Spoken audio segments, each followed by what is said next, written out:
안 물어봐도 알려주는 남 얘기 아날람 216회 일부 저 박기태 변호사와 박 박사님 그리고 임금 대표님과 함께 믹스커피에 대해 이야기해봅니다.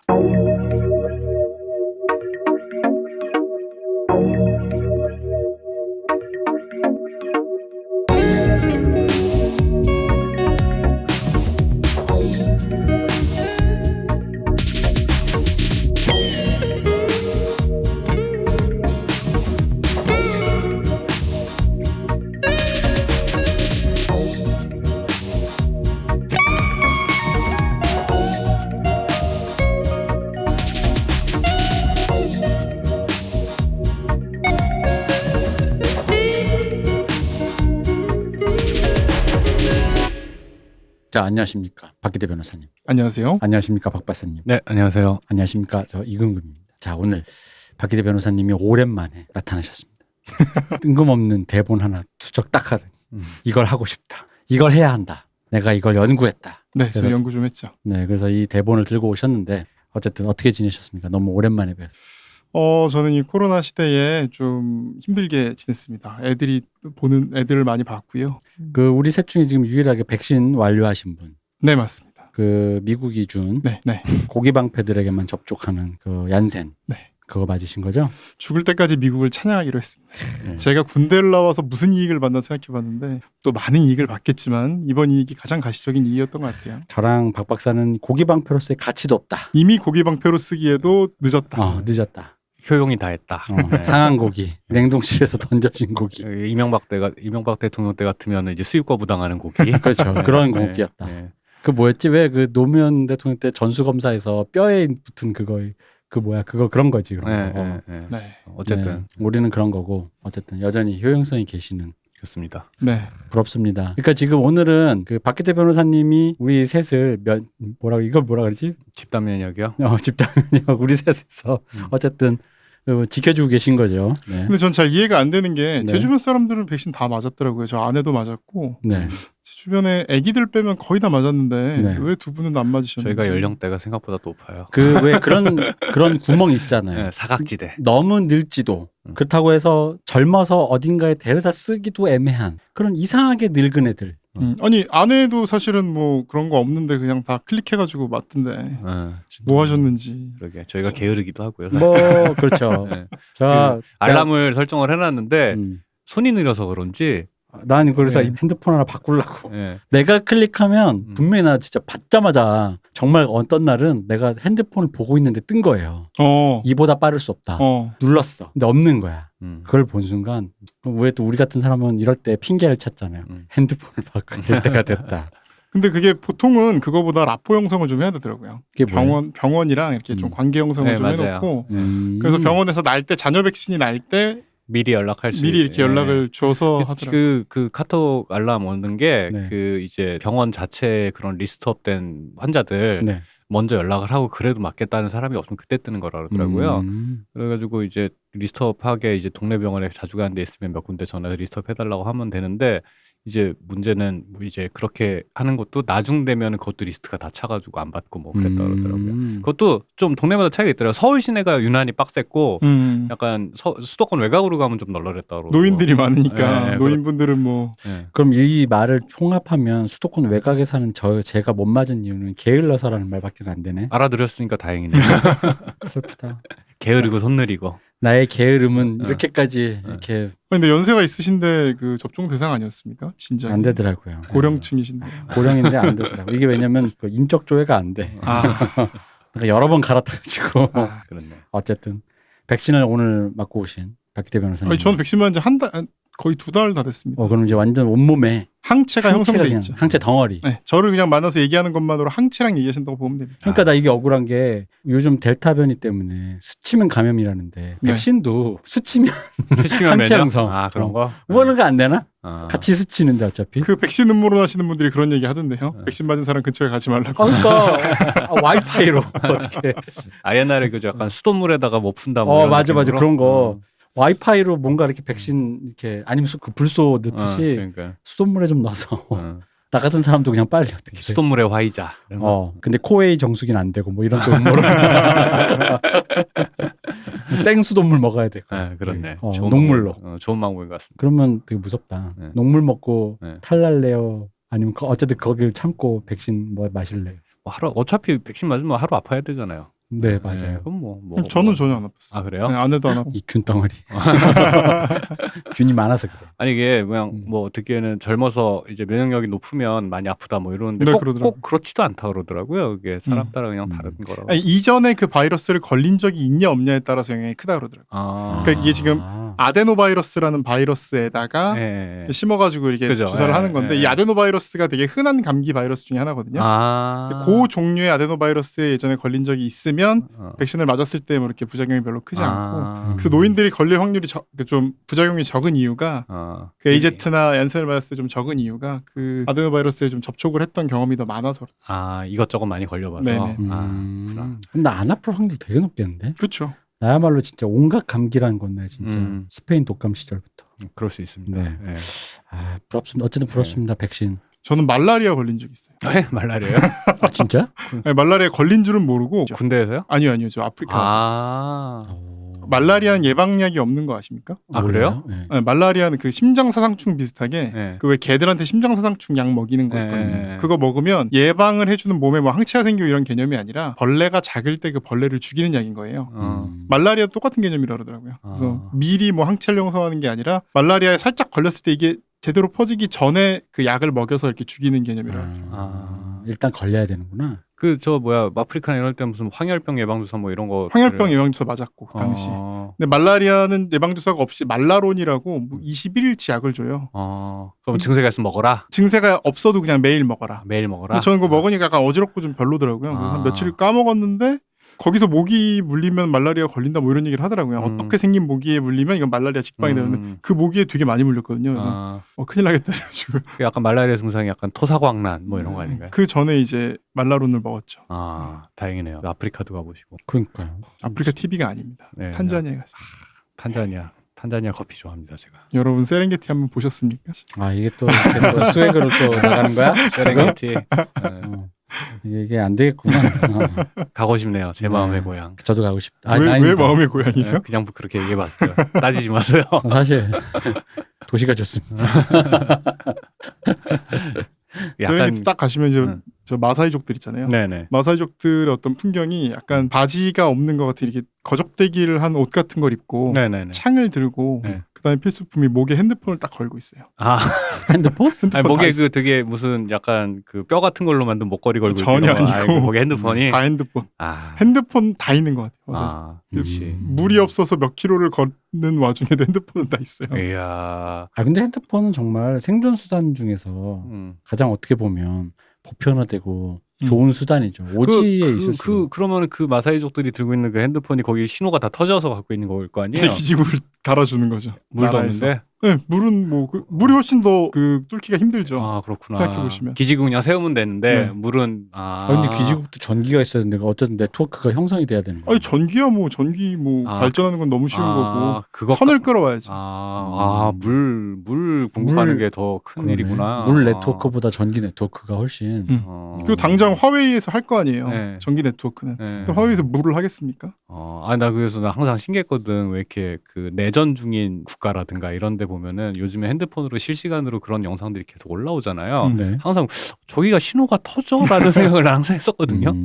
그렇구나. 북한이랑도 뭐 전화 통화로. 북한? 네. 그래요? 전에 제가 얘기한 적 있지 않나? 저희 아버지 그 간병인 분이 탈북자였거든요. 근데 그분이 보니까 북한이랑 전화를 해요. 북한 사람들이랑 가족들이랑. 어떻게 전화를 해요? 휴대폰으로 이렇게 전화, 잘 지내지? 돈 잘 받았냐? 이러고 전화하는 거예요. 그래서 이게 어떻게 전화가 되냐? 이렇게 물어보니까 함경도 그 북경선 근처로 가면 중국망이 터진대요. 그래서 그 전화기를 보통 자기들이 갖고 있지는 않고, 그러니까 이제 돈을 남한 사람들이 돈을 붙이면은 중국에서 이렇게 세탁을 해가지고 북한으로 보내는데 그 브로커들이 있거든요. 그 브로커들이 돈을 주고 나온 다음에 이렇게 통화를 시켜주는 거예요. 확인을 해야 되니까. 들으셨죠? 자, 국정원 시계는 저에게 주시기. 이제 좋은 정보.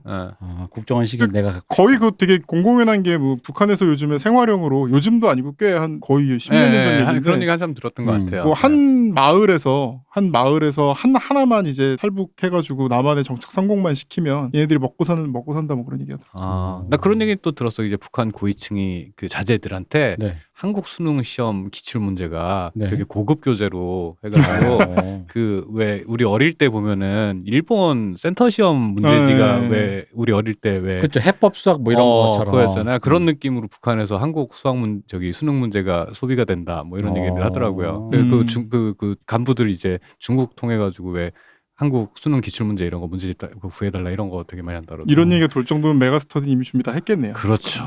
이미 다 준비돼 있는 역시 문화야. 네. 문화로 조져야 돼. 맞습니다.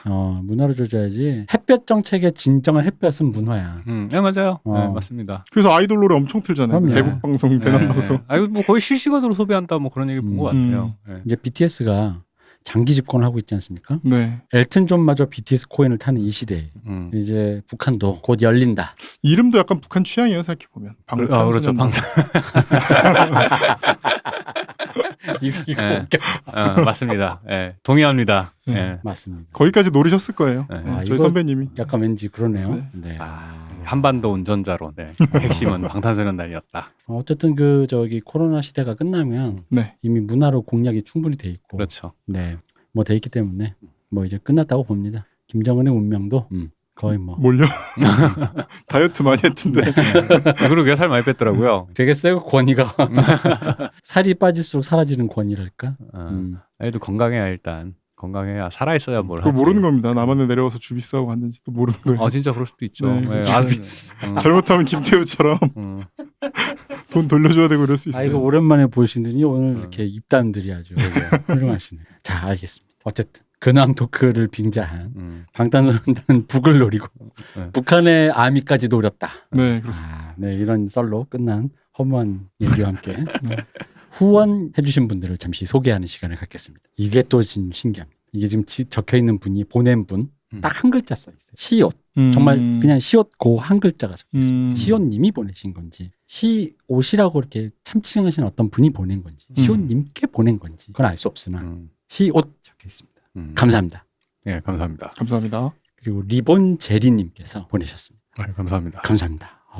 콧구멍은 몇 개 님께서 보내셨습니다. 이게 뭘까? 그거 요즘 애들끼리 그냥 애들끼리 하면 안 되지. 왜 엉덩이 몇 개예요? 엉덩이요? 네. 엉덩이 하나지. 2개라는 사람들이 있어요. 두 짝이잖아. 두 짝. 콧구멍 하나야 2개야. 콧구멍도 2개. 콧구멍이야말로 2개지. 네, 그런 논제. 그런 논쟁을 한다. 네, 그래서 엉덩이 2개냐 하나냐. 그 약간 트와이스의 나연 씨가 되게 명답을 내놨습니다. 팬티 한 장 입잖아요. 그러니까 하나지. 역시. 전 2장 입는데. 네, 그렇구나. 그래서 이게 요즘 참신한 그거군요. 또 이렇게 트렌드를 배워갑니다. 네, 저도 그런 거 잘 몰랐다가 마스크 하나 쓰니까 콧구멍도 하나고 뭐 이런 그렇죠. 약간 그런 느낌. 콧구멍 몇 개님 덕분에 최신 트렌드를 알았습니다. 감사합니다. 시옷 카페인 값으로 보내주셨습니다. 시옷님이 이 커피가 아니라 카페인으로만. 그 카페인도 그 캡슐 팔잖아요, 따로 그냥. 그러게요. 네, 그렇습니다. 그리고 시옷님 휴가비로 보내신 분이 계십니다. 감사합니다. 이게 제가 요즘 눈이 안 좋아가지고 숑다님께서 네? 숑다. 숑다가 뭘까요? 시옷임다 이런 거 아닐까요? 숑다. 쇼 미음 다. 네. 숑다. 제가 잘 모르겠습니다. 이거는 다 쇼입니다. 네. 프로레슬링은 쇼입니다. 뭐 이런 거. 이건 그저 다 쇼일 뿐. 뭐 이런 건가? 숑다. 되게 의미심장하네요. 네. 쇼 머스트 고 온. 감사합니다. 어쨌든. 감사합니다. 잠시 고민했습니다. 네. 그리고 오랜만에 늘 보내주시던 찌르찌르 밑찌르님께서 또 보내주셨습니다. 감사합니다. 감사합니다. 그리고 또 이 소개해드리면서 되게 민망하네요. 저희가 후원을 소개를 안 하고 제가 방송을 쉰 지가 조금 돼가지고 이게 좀 민망합니다. 어쨌든 이때 주셨습니다. 방탄 버터 4주 연속 1위 이때 기념으로 보내주셨습니다. 되게 오래전이네요. 네, 감사합니다. 그 뒤로도 또 1위를 계속 했나요? 네, 6주인가 7주? 네. 이번 주 가장 최근 발표에도 1위 했더라고요. 네. 그러면 그 다음 곡이 버터가 지금 제일 그거고 이제 후속곡으로 Permission to Dance가 뮤비가 나오면서 엘튼 존도 코인을 타고 뭐 이제 그러고 있죠. 하여튼 현재 1위 하고 있는 건 이제 버터 7주인가? 하여튼 그러더라고요. 그리고 어떤 분이 이게 굉장히 매니악한 분이 있어요. 이분이 얄작가 작품도 소개해 주라고 돼 있습니다. 실망하실 텐데. 저희에게 또 늘 후원을 보내주시는 버드카페님이 또 후원을 보내주셨습니다. 감사합니다. 감사합니다. 휴방 항의금 아날람 짱이라고 보내주셨습니다. 휴방을 자주 해야 될 것 같습니다. 그리고 그 다음 주에 바로 방탄 5주 연속 1위 찍어서 다시 왔습니다. 역시 방탄이 1위를 하니 우리한테도 이렇게 후원이 들어오고 참으로 좋은 것 같습니다. 낙수 효과죠 이런 게. 그렇죠. 이게 진짜 부의 재분배. 다음번에 한번 초대하죠 방송할 때. 방탄을요? 여기에 납치는 순간 저희도 이제 드디어 우리 월드와이드 되는 거죠. 내가 드디어 이제 내 꿈인 한류 팟캐스터가 되는 거죠. 그래서 그 다음 후원이 한류 팟캐스트라고 후원을 보내주셨습니다. 그래요? 한류 팟캐스트. 감사합니다. 저의 꿈 한류 팟캐스터. 영어 자막 달아놓으셔야죠. 네. 알아서 이제 나도 저희 옛날 일국 영어권 시민들처럼 이제 우리도 좀 당당할 필요가 있어. 내가 왜 영어 자막을 달아? 니들이 이렇게 들어야지 말 배워서 그런 거죠. 네.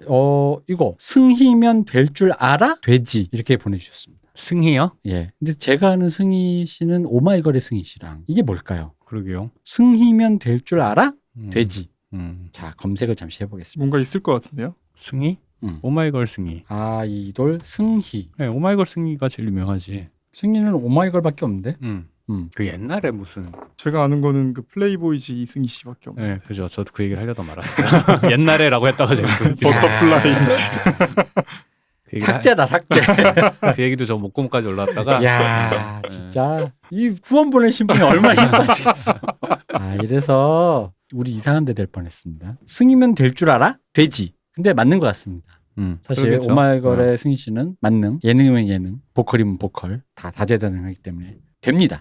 그리고 또 오랜만에 보내주신 아날람 대박 응원님께서 또 보내주셨습니다. 감사합니다. 네, 감사합니다. 그리고 이분은 저를 항상 칭송하시는 분이 보내주셨습니다. 금금얄얄. 네, 감사합니다. 두 분은 커플링을 응원하는 사람인가 봐요. 금금얄얄이면 무슨 커플이요? 얄 작가님하고. 이게 얄얄이 그 얄이구나. 우리 저번에 몰랐네. 난 얄얄얄라서 뭐 이런 걸 줄 알았는데 나랑 얄 작가랑 누가 공인가요? 요즘 얄 작가가 엄청 운동을 해서 근데 원래 그렇게 몸 구성 성분의 한 30% 정도가 사라졌어요. 맞아요. 사라지고 근육을 얻고 고질병을 얻었어. 그냥 이렇게 만나면 아이고 막 알아요. 얼마나 강력하게 하셨으면. 열심히 하고 있습니다 지금. 네. 자 그리고 전선 우리 그 아이들의 팬이 많으신데 후원해 주시는 분 중에 그 팬분 중에 아이들 팬분들이 이제 이렇게 후원해 주시는 분 중에 이번에 전소연 씨 리더 전소연 씨가 앨범을 냈는데 비비 영지 전소연이란 이름으로 이게 보내주셨습니다. 이게 전소연 씨 거기에 비비랑 영지 씨가 피처링했거든요. 네, 그래서 이렇게 비비 영지 전소연 이름으로 왔습니다. 감사합니다. 노래는 잘 들었습니다. 후원 내해라고 보내주셨는데 이게 잘 모르겠어요. 후원하고 그 언더바 영어로 NEHE 네 후원 내해 니 잘 모르겠습니다. 감사합니다. 저의 부덕함 잘 모르겠습니다. 어쨌든 후원 내해님 감사합니다. 자 그리고 또 오랜만에 저를 위해서 울희 동규 아아깝 감사합니다. 오늘도 아아를 먹고 있습니다. 어제는 집에서 뜨아를 먹었습니다. 뜨아깝 보내주셨던 저번 주에 감사합니다. 그리고 빵긋빵긋 그 눈웃음표 있지 않습니까? 네네. 그거를 보내주셨습니다. 이걸 뭐라고 해야 될까요? 산산. 산산? 산산? 네. 이거 빵긋빵긋하고 후원을 보내주셨습니다. 감사합니다. 감사합니다. 그리고 월급날이면 항상 돌아오는 JM님이 JM 월급날이라며 또 보내주셨습니다. 너무 감사드립니다. 감사합니다. 그리고 또 보내주셨어요. 저번에 보내주셨는데 정글님께서 감사합니다. 그리고 삠삠 이건 전소연 우리 선장님의 신곡 제목입니다. 삠삠으로 보내주셨습니다. 후원 감사합니다. 그리고 김희읒 이응님께서 또 후원을 보내주셨습니다. 감사합니다. 네, 감사합니다. 모두 감사드리고 제가 좀 쉬었는데 그리고 사실 우리 저번 주에 녹음했잖아요. 네네. 녹음했는데 그래서 이번 주에 올리려고 그랬는데 네. 제가 노트북이 상태가 안 좋아서 이 서비스 센터에 갔다 오느라고 어쨌든 그래서 또 그렇게 쉬었습니다. 쉬지 않고 열심히 녹음을 해보도록 하겠습니다. 후원해주신 분 모두 감사드리고 열심히 해보겠습니다. 네, 감사합니다. 자, 이제 들어가시죠. 우리 박 변호사님이 남는 시간을 이렇게 활용해서 대본을 써오셨는데 사실 저는 오늘 박 변호사님의 외양을 보고 좀 놀랐습니다. 평일이지 않습니까, 오늘 우리가? 네, 맞습니다. 그리고 사실 지금 우리가 좀 일찍 녹음하다 보니까 엄밀히 말하면 근무 시간 아니십니까? 완전 근무 시간이죠. 네, 근데 근무 시간에 심지어는 사자 직업을 갖고 계신 분의 복장이라고 볼 수 없는 제가 보자마자 첫 마디가 이거였어요. 이게 그 영화에서 재벌 3세를 비호하는 그런 되게 그런 양아치 같은 변호사의 어떤 전형 아니냐. 이 모양새가. 하고 싶습니다. 재벌 선생님들 듣고 계시면 연락 주십시오. 재벌 선생님들 옆에 그런 느낌으로 세우고 싶다 할 때 이분 완벽한 룩을 갖고 있습니다. 네. 이걸 이제 보여드릴 수도 없고. 재벌 3세분들한테 좀 어필해 보려고 네. 열심히 노력하고 있습니다. 아유, 웨어 스타일, 전문직의 여가를 보내는 스타일인데요, 딱. 그러니까 내가 지금 얘기했잖아요. 그러니까 제가 평상시에 녹음하던 어떤 우리가 주말에 녹음하거나 이런 게 아니라 평일 근무 시간에 사자 직업을 가진 분의 차림이라고 보기에는 상상을 초월하는 차림이 아니었나. 오히려 주말에는 되게 포멀하게 입고 다닙니다. 저는 진정이라는 날은 주로 주말이거든요. 애 보는 게 제 어떤 주업이기 때문에. 그리고 평상시 지난번 녹음할 때도 늘 양복 입고 오셨거든요. 그러다 보니까 오늘 굉장히 약간 그 변호하시는 분들을 좀 바뀌셨나 계층. 그런 건가? 약간 그랬습니다. 약간 실리콘밸리 스타일이세요. 네, 지금 약간 그래서 너무 더워서 어쩔 수가 없었습니다. 어쨌든 우리 실리콘밸리 스타일로 입고 오신 우리 박 변호사님이 써오신 믹스커피. 자, 이 믹스커피로 얘기를 처음에 한다고 하셨을 때 네. 믹스커피로 할 얘기가 뭐가 있냐? 믹스커피가 믹스커피지. 맥심, 남양, 프렌치 카페. 맞습니다. 김태희 끝 아니냐? 김연아도 있죠. 네, 김연아, 이나영도 있고 끝. 많은데요. 자꾸 얘기할수록 얘기할수록 계속 나오네. 공유도 있고. 그만해. 맞습니다. 생각하면 생각할수록 계속 나오는 거예요. 믹스 커피 그냥 그거지 그 했는데 제가 써오신 대본을 보니까 제가 약간 예전에 비스무리하게 굳이 주문한 건 아니지만 제가 이렇게 우리 대화를 하다가 대충 이제 박기태 변호사님도 눈치를 까셨겠지만 너무 멀리 가지 말자라는 뉘앙스로 제가 말씀드렸잖아요. 그러니까 왜 커피의 원료, 커피의 기원. 네. 그걸로 하면 이제 한 10회분 정도 나오겠죠. 그죠. 너무 멀리 가지 말자. 우리 네. 메소포타미아 이런 데 가지 말고 믹스 커피만으로 우리 한정해보자 했는데도 이게 이렇게 대본을 써온 걸 보면서 정말 대단하십니다. 네. 근데 한번 해보시죠. 믹스 커피 얘기만 하려고 그런 건 아니고 그러니까 네. 굳이 따지면 이제 한국의 커피 얘기에 좀 집중을 네. 한 거죠. 근데 이게 두 가지가 문제의식이라면 두 가지인데요. 첫 번째는 우리가 사실 믹스커피를 먹게 된 지 제가 기억해보면 얼마 안 됐거든요. 생각보다 믹스커피를 되게 일상적으로 마신 게 오래되지가 않았어요. 제가 생각해보면 2000년대 초반만 해도 이렇게 설탕, 프림, 커피 이렇게 따로 있어서 몇 숟가락 이렇게 사람마다 다 좋아하는 비율이 다르고 막 그래가지고 그런 식으로 타주고 이런 게 되게 일반적이었던 것 같은데. 그죠. 그래서 332, 331 각자 네네네. 취향을 이렇게 말하는 게 있었잖아요. 332, 331, 1331 이렇게 해서. 그 좀 이상하잖아요. 왜 그런 말 하잖아요. 우리 박기태 변호사가 커피를 참 잘 타, 잘 끓여 이러는데 지금은 끓이지도 않고 타지도 않잖아요, 사실. 잘 타고 말 게 없잖아요, 믹스 커피는. 요즘은 이제 내린다라는 말이 하나 추가됐죠. 잘 내려. 잘 내려. 그렇군요. 네. 근데 어쨌든 잘 타, 잘 끓여 이런 것들이 어원이 사실 원료가 있는 거예요. 있는데 우리는 잊어버린 거죠. 우리가 왜 지난 겨울 날씨가 어땠고 그 전 여름 날씨가 어땠는 걸 다 까먹는 것처럼 예전에 커피가 어땠는지는 어떻게 보면 너무 사소해서 다 까먹은 것들인데 우리가 겪었으면서 잊어버리고 있는 이 역사 그리고 어떤 그 맥락들을 한번 짚어보고 싶었습니다. 이게 일종의 그 미시사인데 재밌네요. 그 믹스 커피는 대한민국이 나온 가장 위대한 발명품으로 이제 공인이 됐죠. 이 외국인 유튜버가 한국인 조회수를 늘리기 위한 방법으로 최고봉이 3대장이거든. 믹스커피, 이삭 토스트, 부대찌개. 왜냐면은 외국인이 누가 정한 거예요? 이게 일단 시초가 영국 남자야. 뭐냐면은 스팸을 딱 보고 당연히 외국인들은 이런 걸 누가 먹어 했다가 부대찌개 막 먹고 와 따봉이거고.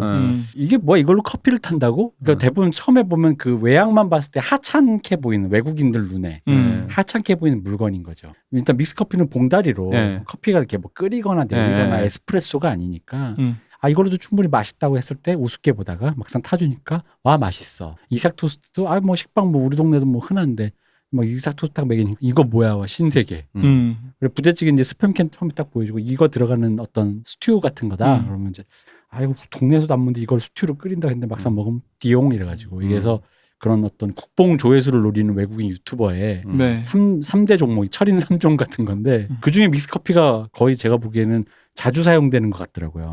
그 특허청이 발표한 한국을 빛낸 발명품 중에서 대한민국에서 개발된 것 중에는 1위입니다. 이게 한국에서 개발된 거예요? 대한민국에서 개발된 거. 아 그래요? 네, 한국에 개발된 겁니다. 그렇구나. 참고로 그 발명품 앞에를 말씀드리면 1위가 훈민정음, 2위가 거북선, 3위가 금속활자, 4위가 온돌이거든요. 1위의 문화유산급이군요 이게. 예. 그리고 5위가 커피 믹스. 아니 이게 수원 화성이라든가. 그러니까. 참고로 6위가 이태리 타올인데 다음 특집은 이걸로 할까? 좋습니다. 근데 난 인정해요. 훌륭하죠. 왜냐면은 사실 그러니까 이게 온돌이 바로 위잖아요. 4위가. 네. 근데 온돌과 커피 믹스의 그 상용되는 그 생활에서 우리 생활에 녹아 있는 그 강도를 생각해 보면 충분히 이해됩니다. 요즘 젊은이들은 이태리 타월을 잘 안 쓰시긴 하지만 사실 우리 세대까지만 해도 이태리 타월까지 포함하면 온돌 커피 믹스 이태리 타월이 김치 냉장고보다 앞에 있다. 그리고 금속활자 다음이다. 왠지 리즈너블하다고 생각해요. 그 생활에 너무 녹아 있어. 다만 이제 대한민국이 낳은 두 번째 위대한 발명품의 이름이 이태리가 들어간다는 게 좀. 아니 뭐 이거야 이제. 네. 아니 순위가 그래도 꽤 납득이 되네요. 김치냉장고랑 천지인 자판, 이거 인정입니다. 이거는. 9위 참 이거 다 말씀드리면 1위 훈민정음, 2위 거북선, 3위 금속활자, 4위 온돌, 5위 커피 믹스, 6위 이태리 타월, 7위 김치냉장고, 8위 천지인 한글자판, 9위 첨성대, 10위 거중기. 2위가 계신 분은 특허청으로 메일을 보내시기 바랍니다. 그렇습니다. 어쨌든 이런 위대한 발명품인데 생각해 보시면 여기 지금 뭐 굉장히 어리신 분들도 많이 이 방송을 듣고 있겠지만 또 연세 지긋하신 분들도 많이 듣고 계실 거 아니에요? 네. 아까 말했던 것처럼 믹스커피를 안 먹고 사람들이 병커피를 먹었던 게 그렇게 오래되지 않았어요. 그렇죠. 광고도 지금 병커피 병에 들은 인스턴트 커피 광고를 하는 걸 보신 적 있습니까 요즘에? 없죠. 네, 사라졌죠. 예전 안성기가 맥심이다. 안성기는 믹스커피 광고를 한 적이 없어요. 맞아요. 병커피 광고를 한 거죠. 제가 알기로 이 병커피가 우리 아시겠지만 요즘이야 이제 그런 생활 그런 용품들이 워낙 많고 좋고 예쁜 디자인 소품들이 많지만 병커피가 우리 어머니들의 양념통 아닙니까? 맞습니다. 고춧가루가 일단 들어가죠. 고춧가루와 뭐 그냥 모든 것이 설탕 거기 다 그게 들어가는 거잖아요. 옛날 그 델몬트 오렌지 병과 함께. 그렇죠. 그건 이제 우리의 생수병이었고 이 병커피가 우리의 양념통이었는데 그러니까 이제 그 생각을 하면은 몇 년이 안 된 건데 약간 뭐랄까 약간 로스트 테크놀로지처럼 되게 잊어먹고 있었다는 생각이 제가 이 대본을 받으면서 그러고 보니 진짜 생각해보면 되게 옛날같이 느껴지는 거예요. 그래서 제가 지금 광고를 몇 개를 찾아봤는데 2010년도에만 해도 병커피 광고들이 있고 거기 모델들이 뭐 조인성, 한효주 이런데 지금이랑 똑같이 생겼어요 사실. 그러니까 얼마 안 된 시점에 빠르게 퇴출이 된 겁니다. 근데 뭐 그 이유는 이제 뭐 커피 전문점의 발달이라든가 많은 게 있겠지만 믹스 커피의 약진이 가장 큰 어떤 원인입니다. 그래서 우리가 이 믹스 커피가 무엇인지, 우리는 어떻게 믹스 커피를 마시게 되었는지 그걸 알기 위해서 조금 옛날로 가보겠습니다. 네, 가시죠. 이 땅에서 가장 먼저 커피를 마셨다고 알려진 사람 누구죠? 고종이죠. 이분 때부터 한번 얘기를 들어가 보겠습니다. 고종까지 가나요? 알겠습니다. 세종대왕까지 안 가는 게 어딥니까? 그러게요. 근데 정말로 고종이 최초로 커피를 마셨다는 증거가 있나요? 뭐 그냥 그렇다라고 하는 썰을 영화도 나왔잖아요. 그 가베인가? 제가 김소연님의 팬심으로 봤다가 이게 그런 영화죠. 네. 그 영화를 보면 어떤 커피를 내려주냐면 융에다가 지금 그라인더랑 똑같은 데다가 이렇게 갈아가지고 융 드립을 아주 곱게 해가지고 이제 고종한테 내가거든요. 네, 맞아요. 그러니까 두 가지가 궁금한 거예요. 첫 번째는 정말로 고종이 제일 먼저 마신 걸까? 두 번째, 그럼 무슨 커피를 마셨을까? 이게 궁금했는데 좀 제가 찾아보니까 그런 기사들이 되게 많이 나오더라고요. 아관파천 때 처음으로 커피를 마셨다. 뭐 이런 기사들이 되게 많이 나오는데 러시아 대사관에서 그러니까 남의 집 갔다가 외국인 집에 머물렀다가 얻어먹었다. 옛날에 그 어릴 때 잘 사는 집 가가지고 미제 과자 먹고 오는 그런 느낌으로 어소한 놈들한테 집에 들렀다가 그 집에서 얻어먹었다가 이제 썰인 거죠. 네네. 아무것도 모르던 고종이 막 이렇게 무슨 관복 입던 사람이 러시아 딱 가가지고 커피를 주니 아니 이게 무엇이냐 뭐 쓴물이냐 뭐 이랬던 것처럼 묘사를 하는데 미국의 천문학자 퍼시벌 로웰이 아간파천이 1896년이거든요. 그 12년 전에 쓴 글에 보면 그 아간파천보다 12년 전에 뭐라고 그러냐면 조선 고위 관리의 초대를 받아서 한강변 언덕에 있는 슬리핑 웨이브, 이건 뭐 한자를 번역할 건데 무슨 뜻인지 모르겠습니다. 슬리핑 웨이브? 침파? 슬리핑 웨이브 뭐지? 한강 어디에 있다고요? 네, 무슨 파겠죠. 침파? 어쨌든 그런 별장에 가서 당시 조선에서 유행하던 커피를 마셨다 이런 기록이 있어요. 그러니까 유행했다 그러는 거예요. 그러니까 이게 왕실만 마시는 것도 아니고 1880년대쯤에 유행했다라는 기록이 있다라는 거죠. 그러면. 그렇죠. 그리고 이미 한참 퍼시벌 로웰이 안내를 해서 6일준이 커피를 마시러 갔다 오거든요. 그래서 서유견문의 서유견문이라는 책에도 커피 얘기가 나와요. 그런데 거기서 뭐라고 쓰냐면 서유견문이 미국을 갔다 왔다라는 그 견문. 네네네. 네. 지금 뭐 번역된 것들도 있습니다. 네. 거기 보시면 서양 사람들은 차와 커피를 우려서 숭늉 마시듯 한다 이렇게 기록이 돼 있어요. 네. 근데 이것도 아간파천보다 거의 10년 전인 거죠. 그죠. 네. 그러니까 고종이면 사실 그 시대의 제일 얼리 어답터일 확률이 높은데 이분이 지금 양반들은 다 유행하고 이미 뭐 외국 가서는 다 먹고 오고 10년 동안 그 커피를 모르고 짓는다는 건 말이 안 되죠. 근데 난 다시 반대로 생각하면 그럴 수 있어. 우리가 여기 사극을 보다 보면 왕에게 뭔가 음용되는 음료라는 건 되게 보수적으로 접근할 수밖에 없지 않을까. 김이상궁이 먼저 먹으면 되지. 아니 그게 아니라 이거 그런 거지. 왜 이게 좋게 얘기하면 서양에서 온 좋은 물건일 수도 있지만 오랑캐들이나 먹는 것이란 종묘사직의 격을 떨어뜨리는 오랑캐나 먹는 것일 수도 있으니 고종이 먼저 그러니까 왕이 먼저 먹었다고 하기에는 또 이제 좀 다르게 볼 수도 있지 않았을까. 근데 그것도 그러니까 뭐 그럴 수도 있는데요. 그러니까 어쨌든 간에 최초로 커피를 마신 사람은 아니라는 거죠. 고종이 그 뒤에 커피를 엄청나게 좋아하고 많이 마셨다는 기록이 있거든요. 네. 그러면 양반들은 마시지만 자기는 못 마셨던 10년 동안 이제 뭐 이렇게 한을 쌓아놨다 마신 걸 수도 있지만 안 그럴 확률이 높겠죠. 그러니까 이제 그러면 이제 정황상 우리가 여기서 영화적으로 스토리를 만들면 그런 거지. 양반들은 먹는데 종묘사직에 그것은 이게 전하 이러면서 이제 막았던 거지. 근데 고종이 하는 거 보면 좀 얼리 어답터 스타일이라서 제가 볼 때는 아닐 것 같은데 어쨌든 그래서 운현궁 이런 데 가잖아요. 네. 고종이 설이 되게 있어서 예를 들어 지금 고종의 이름을 단 커피 드리퍼도 판매를 해요.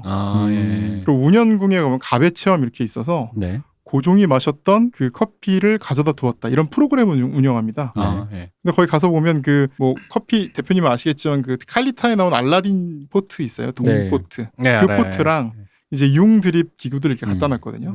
그리고 막 이렇게 서울시 블로그를 제가 찾아보니까 막 언젠가부터 커피는 인스턴트를 대표하는 음료가 되었다. 원래는 정성스럽게 내리는 것이었는데 뭐 이런 게 써 있어요. 운영궁이에요? 운현궁에 있는 가배 체험장, 카페 같은 데가 있는 거죠. 네, 이러니까 자 저기 남의 나라 뭐 이렇게 이상한 소리 역사 갖고 이상한 소리 할 때 함부로 하면 안 돼.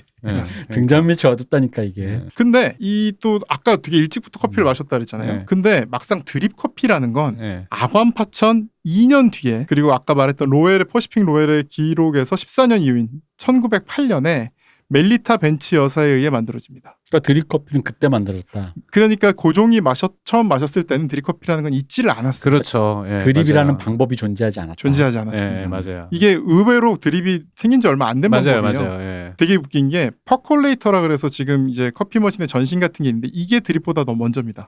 에스프레소가 더 먼저고 사이폰이 더 먼저고 드립은 사실 굉장히 나중에 나온 방식이에요. 생각보다. 이게 왜 옛날에 서부 영화 같은 거 보면은 사실은 그 왜 그냥 주전자 그 쇠 주전자에다가 물 넣고 커피 넣고 그냥 끓여버리잖아요. 맞습니다. 이게 사실 이제 커피 끓인다고 했을 때 그 커피 이미지는 사실은 그 옛날 그 아마 서부 영화 배경 대충 1800년대일 텐데 생각해보면 거기서 드립을 하는 거지. 그리고 우리가 왜 드립포트로 쓰는 그 주전자 있죠. 그것도 사실은 원래 옛날에 커피포트라고 하면 지금 말씀하신 것처럼 가루랑 물을 넣고 끓인 다음에 하는 기구지 거기다 막 그냥 맹물을 넣어서 막 이렇게 무슨 막 드립 막 모양을 만들고 이런 거는 사실 굉장히 얼마 안 된 일이고요. 또 그나마 그 멜리타 벤치 여사가 발명했다는 커피 자체도 그 커피 드립 커피 자체도 우리가 지금 아는 드립과는 좀 큰 차이가 있습니다. 그 가비 영화에 나오는 거랑은 큰 차이가 있습니다. 이 멜리타 여사의 그 멜리타 선생님의 이 어떤 그 커피 드리퍼 개발 사유가 참 그렇더라고요. 남편에게 더 맛있는 커피를 대접하기 위해서라고 아마 제가 들었어요. 그래서 그 말에서 그러니까 뭔가 이 당시에 그 왜 굿와이프 현모양처 이 당시에 그 교양 있는 부인이 진짜 왜 남들과 다른 정말 정성스럽게 그 가정 일을 남자 혹은 가족에게 대접하는 그것이 자기의 어떤 그건데 남들보다 좀 더 내 그쪽에서 좀 더 우위에 있는 약간 그런 느낌의 약간 그게 있더라고요. 근데 결과적으로 멜리타 여사는 거의 재벌이 됐기 때문에 네. 남편에게 좋은 커피를 매우 잘 줄 수 있었겠죠. 하이니탄. 근데 뭐 사실 저는 그거는 그냥 이제 그 당시에 이제 사람들 시선이 그러다 보니까 본인이 개발 이유를 그렇게 드립을 친 거일 수 있고 본인이 좋아해서. 왜냐면 멜리타 그 드리퍼 보면은 구멍이 퐁퐁퐁 뚫려 있잖아요. 그 약간 한 개가 뚫려 있죠 요즘 드리퍼는. 요즘은 아예 그게 아니라 그 왜 종이에 미세한 구멍 아로마 뭐 이렇게 했는데 그걸 보면서 그러니까 이게 보통 어느 정도 그러니까 이걸 좋아해서 연구한 사람이 아니면. 근데 멜리타 여사가 처음 만든 드리퍼는 그 지금 우리가 아는 멜리타 드리퍼 그 포트랑 되게 많이 다릅니다. 그럼 그땐 종이가 아니었어요? 종이 필터를 개발한 건 맞는데 네. 지금처럼 이렇게 뭐 이렇게 세모나거나 동그랗거나 거기다 필터를 끼우는 방식이 아니고 이렇게 제가 여기 사진을 붙여놨는데 컵 같은 데에 구멍을 뻥뻥 뚫어놔요. 그리고 그 위에 그냥 이렇게 마치 그 성당에서 영성채 주는 것 같은 그 종이를 깔아놓고 그 위에 붓는 겁니다. 그러니까 다시 말씀드리면 종이에 커피를 넣고 물을 붓는 게 아니고요. 아까 말씀하셨던 그 주전자에 이렇게 커피 가루랑 같이 끓이잖아요. 네. 이걸 따르다 보면 가루가 좀 이렇게 나올 수밖에 없어요. 이 가루를 걸러주는 거였어요. 처음에는. 일단 먼저 끓이고. 네. 예. 이제 터키 커피라고 그래서 이브리크라고 왜 그 어떤 주전자 같은데 같이 끓이고. 네, 그렇죠. 지금도 커피가 먹다 보면 밑에 이렇게 가루가 남거든요. 그렇죠. 가라앉힌 다음 먹잖아요. 이 가라앉히는 커피 가루를 없게 하기 위해서 만든 것이 처음에 필터입니다. 어쨌든 저는 남편에게 맛있는 커피를 대접하기 위해서라는 게 굉장히 인상 깊었어요. 네네네. 그래서 우리가 아는 그런 드립커피는 심지어 그러니까 커피를 필터에 담고 그 위에 물을 붓는 방식. 네네. 이거는 1937년에 처음 개발됩니다. 그러니까 사실은 고종이 마셨을 가능성은 뭐 없죠. 가비 영화처럼 했을 가능성은 없어요. 그 영화에는 용드립으로 나와요? 네. 그 영화가 참 웃긴 게요. 서프라이즈 안에 한국 주연급 남녀 배우가 갑자기 등장하는 그런 느낌? 그러니까 그 예능 프로 서프라이즈 재연 드라마에 그냥 이름 들어본 배우가 나오는 그런 느낌이다. 이게 영화를 보고 있으면 그 러시아 뭐 그 당시에 그러니까 혼란스러운 조선 후기에 러시아 사람 뭐 이렇게 나오는데 다 이게 서프라이즈. 이게 좋은 카메라로 좋은 미술을 해도 전문 배우와 그 제대로 된 그 네이티브한 연출 그것이와 디렉션이 왔다 갔다 하는 상황이 아니면 이게 서프라이즈가 되더라고 어쩔 수 없이. 그게 아직도 잘 극복이 안 돼요. 사실은. 그게 안 맨날 되더라고요. 똑같은 외국인 배우 나와서 커피 뭐 이러고. 그 연기 아무리 그러니까 이름 들어본 이제는 뭐 한국 영화에도 이름 들어본 약간 좀 서양에서 어느 정도 자리 잡은 배우들이 나오잖아요. 그 이번에 그 승리호. 승리호요? 승리호라던가 뭐 봐도 이게 확실히 그 네이티브가 영어로 연기하는 배우에게 그 디렉션을 하는 거는 네이티브가 아닌 상태에서는 한계가 있긴 있구나 싶더라고요. 이건 어떻게 극복이 안 되더라고요. 그거는. 그러니까 약간 내가 네이티브로 이 사람의 그 섬세한 결을 못 알아듣고 하나보다라는 느낌으로 될 수밖에 없으면 그게 그냥 서프라이즈가 되는 거라는 걸 제가 그 영화에서 처음으로 느꼈죠. 돈 주고 써도 방법이 없어요. 방법이 없구나. 근데 저는 솔직히 이 정도로 자료 조사가 안 된 건 영화를 굉장히 성실하지 못하게 찍었다는 뜻일 수 있을 것 같아요. 제가 그냥 들으니까 생각나는데 얼핏 듣기에도 요즘 하는 그 드립하는 방식들이라는 게 되게 독일이랑 일본 이런 데서 엄청 사실은 거의 70년대가 돼서야 나오는 방식이고 제가 아까 말한 그 37년 뭐 이런 그 필터도 푸어 오버라 그래서 이렇게 하나씩 이렇게 물줄기를 잡는 게 아니라 그냥 위에 물을 붓는 거예요. 그죠. 그런 방식이었어요. 그냥 요즘 그냥 귀찮아서 막 할 때 그냥 물 부어놓고 하듯이 그냥 하는 건데, 그러니까 그걸 갖다가 그 이제 시각적으로는 그렇게 하는 게 뭐 하는 것 같으니까 그렇죠. 그럴싸해 보일 수는 있는데 적당해야지 그런 것도. 그리고 또 커피도 저도 한때 커피를 굉장히 좋아했고 카페도 뭐 잠깐 이렇게 좀 운영을 하다 말아먹은 적도 있고 한데 커피 특히 그 드립 커피가 굉장히 그 일본에서 사람들이 배워와서 그런지 모르겠는데 이상한 원리주의 같은 게 있었어요. 그죠, 맞아요. 맞아요. 우리 그때 얘기했던 일본에서 요즘엔 그게 유행이잖아요. 위스키 바가 일본에서 건너온 방식. 네네네. 그거랑 똑같잖아요. 이상한 그런 뭔가 그 엄격함. 꼭 이래야만 하는. 약간 지금 생각해 보면은 그 일본식 다도랑 좀 결합한 게 아닌가 싶기도 하고. 그 얘기를 좀 드릴 건데. 그래요? 사실은 그건 일본식 다도에서 나온 방식이에요. 이게 멜리타 이런 건 나온 지 한참 됐는데 그럼 굳이 그러니까 다도 얘기하면 또 할 얘기가 되게 많습니다. 다도가 되게 재밌는 게요. 그 일본 다도의 아버지라 그런 사람이 센리큐 선사 대사님이라 분인데 이름은 들어봤어요. 이분이 다도에서 처음 얘기했던 게 뭐냐면 이 처음에 차가 너무 비쌌던 거예요. 네. 그리고 도자기도 너무 비쌌고 그래서 이 귀족들이 쓸데없이 되게 많은 절차를 만들어서 차를 마셨어요. 그 샌리큐라는 사람이 나와서 했던 얘기가 일기일회다. 우리는 차를 마시는 건 사람을 만나는 거고 이번 기회가 마지막이라면 정신이 중요한 거지 어떤 절차가 중요한 게 아니다. 이런 얘기를 해가지고 어떤 일본 다도의 그 아버지가 된 거거든요. 근데 잘 생각해 보시면 일본 다도만큼 그렇게 지금 형식에 치우친 도가 없어요. 그죠. 전 세계에서 네. 어떤 차를 그렇게 마신 데가 없어요. 네.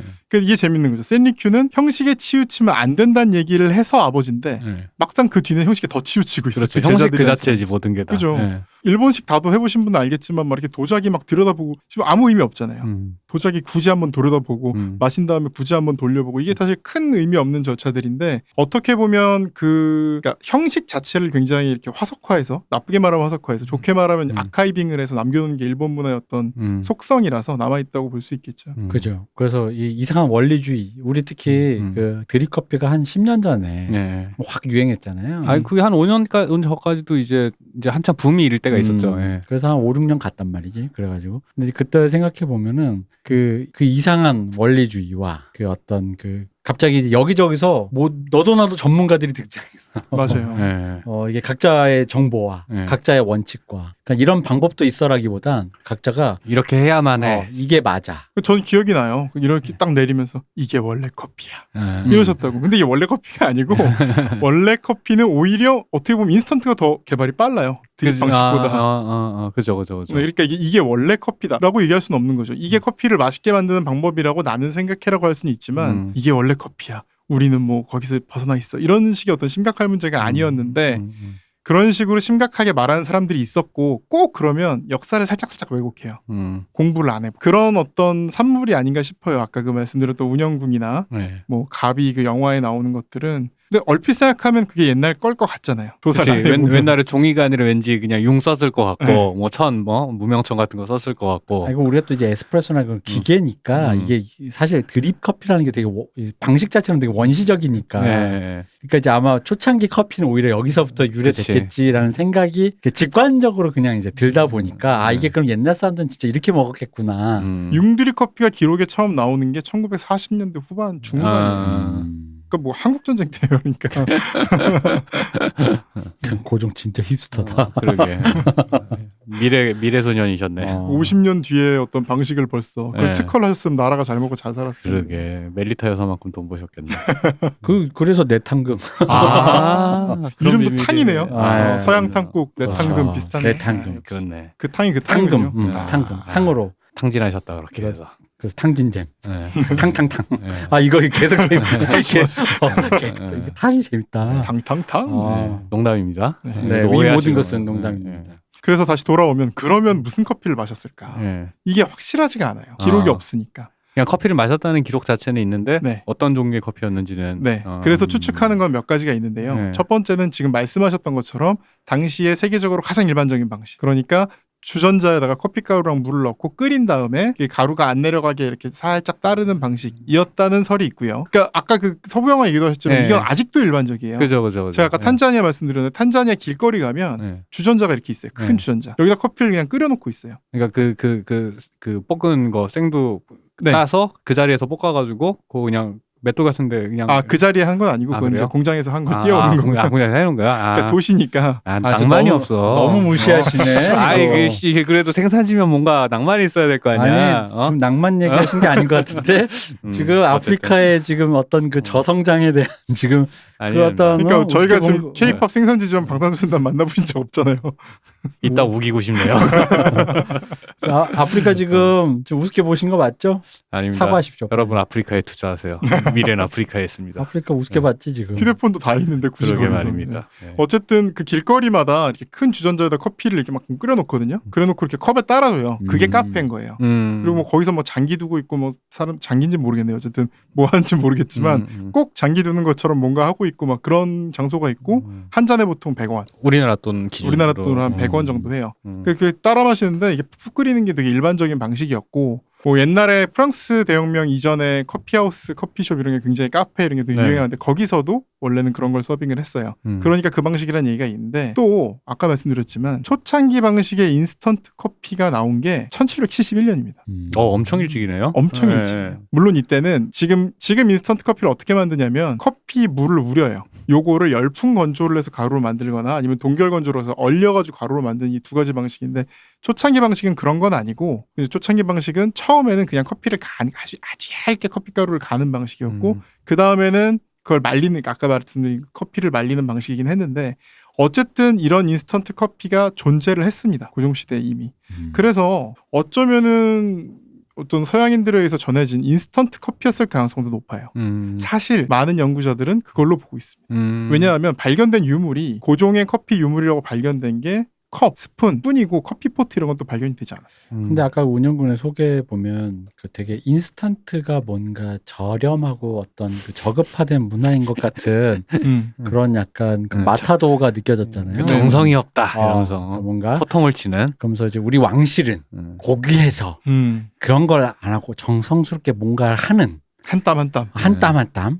그리고 우리 왕족이 우리 고귀한 우리나라의 전통이 그런 건데 인스턴트라는 그런 대도 않는 오랑캐의 습속을 약간 그런 식으로 마타도가 돼 있는데 사실 여기서 물어보고 싶은 게 그러니까 인스턴트가 그런 느낌으로 취급을 받을 우리가 사실 인스턴트화라고 하면은 뭐 흔히 말하는 인스턴트 식품 때문에 뭔가 약간 그런 흔히 말하는 레토르트 식품이죠 사실 레토르트 식품 때문에 그런 인스턴트라는 말 자체가 굉장히 그 뭔가 뭐라고 표현해야 될까 약간 저속한 그 습속이 후진 그런 류의 말로 취급되다 보니까 뭐 싸게 대충 먹는 뭐 이런 느낌이 그렇죠. 그러니까 뭔가 저급한 그런 하류 문화 약간 이런 걸로 약간 느낌이 보다 보니까 그런 식의 마타도가 이루어진 것 같은데 사실 지금 말씀하신 커피만을 만약에 이렇게 조금 좁혀서 보자면 인스턴트라고 말하는 것이 지금 발명되는 시기라든가 방식만 봤을 땐 사실 큰 차이가 없네요. 그냥 우리가 커피를 먹는 원두를 갈아 먹거나. 그러니까 지금 스타벅스 비아 같은 게 동결 건조가 아니라 열풍 건조 방식인데, 그러니까 지금도 나오는 방식하고 똑같은 게 특허가 미국에서 나온 게 1851년이에요. 그러니까 사실은 굉장히 오래된 방식인 거고,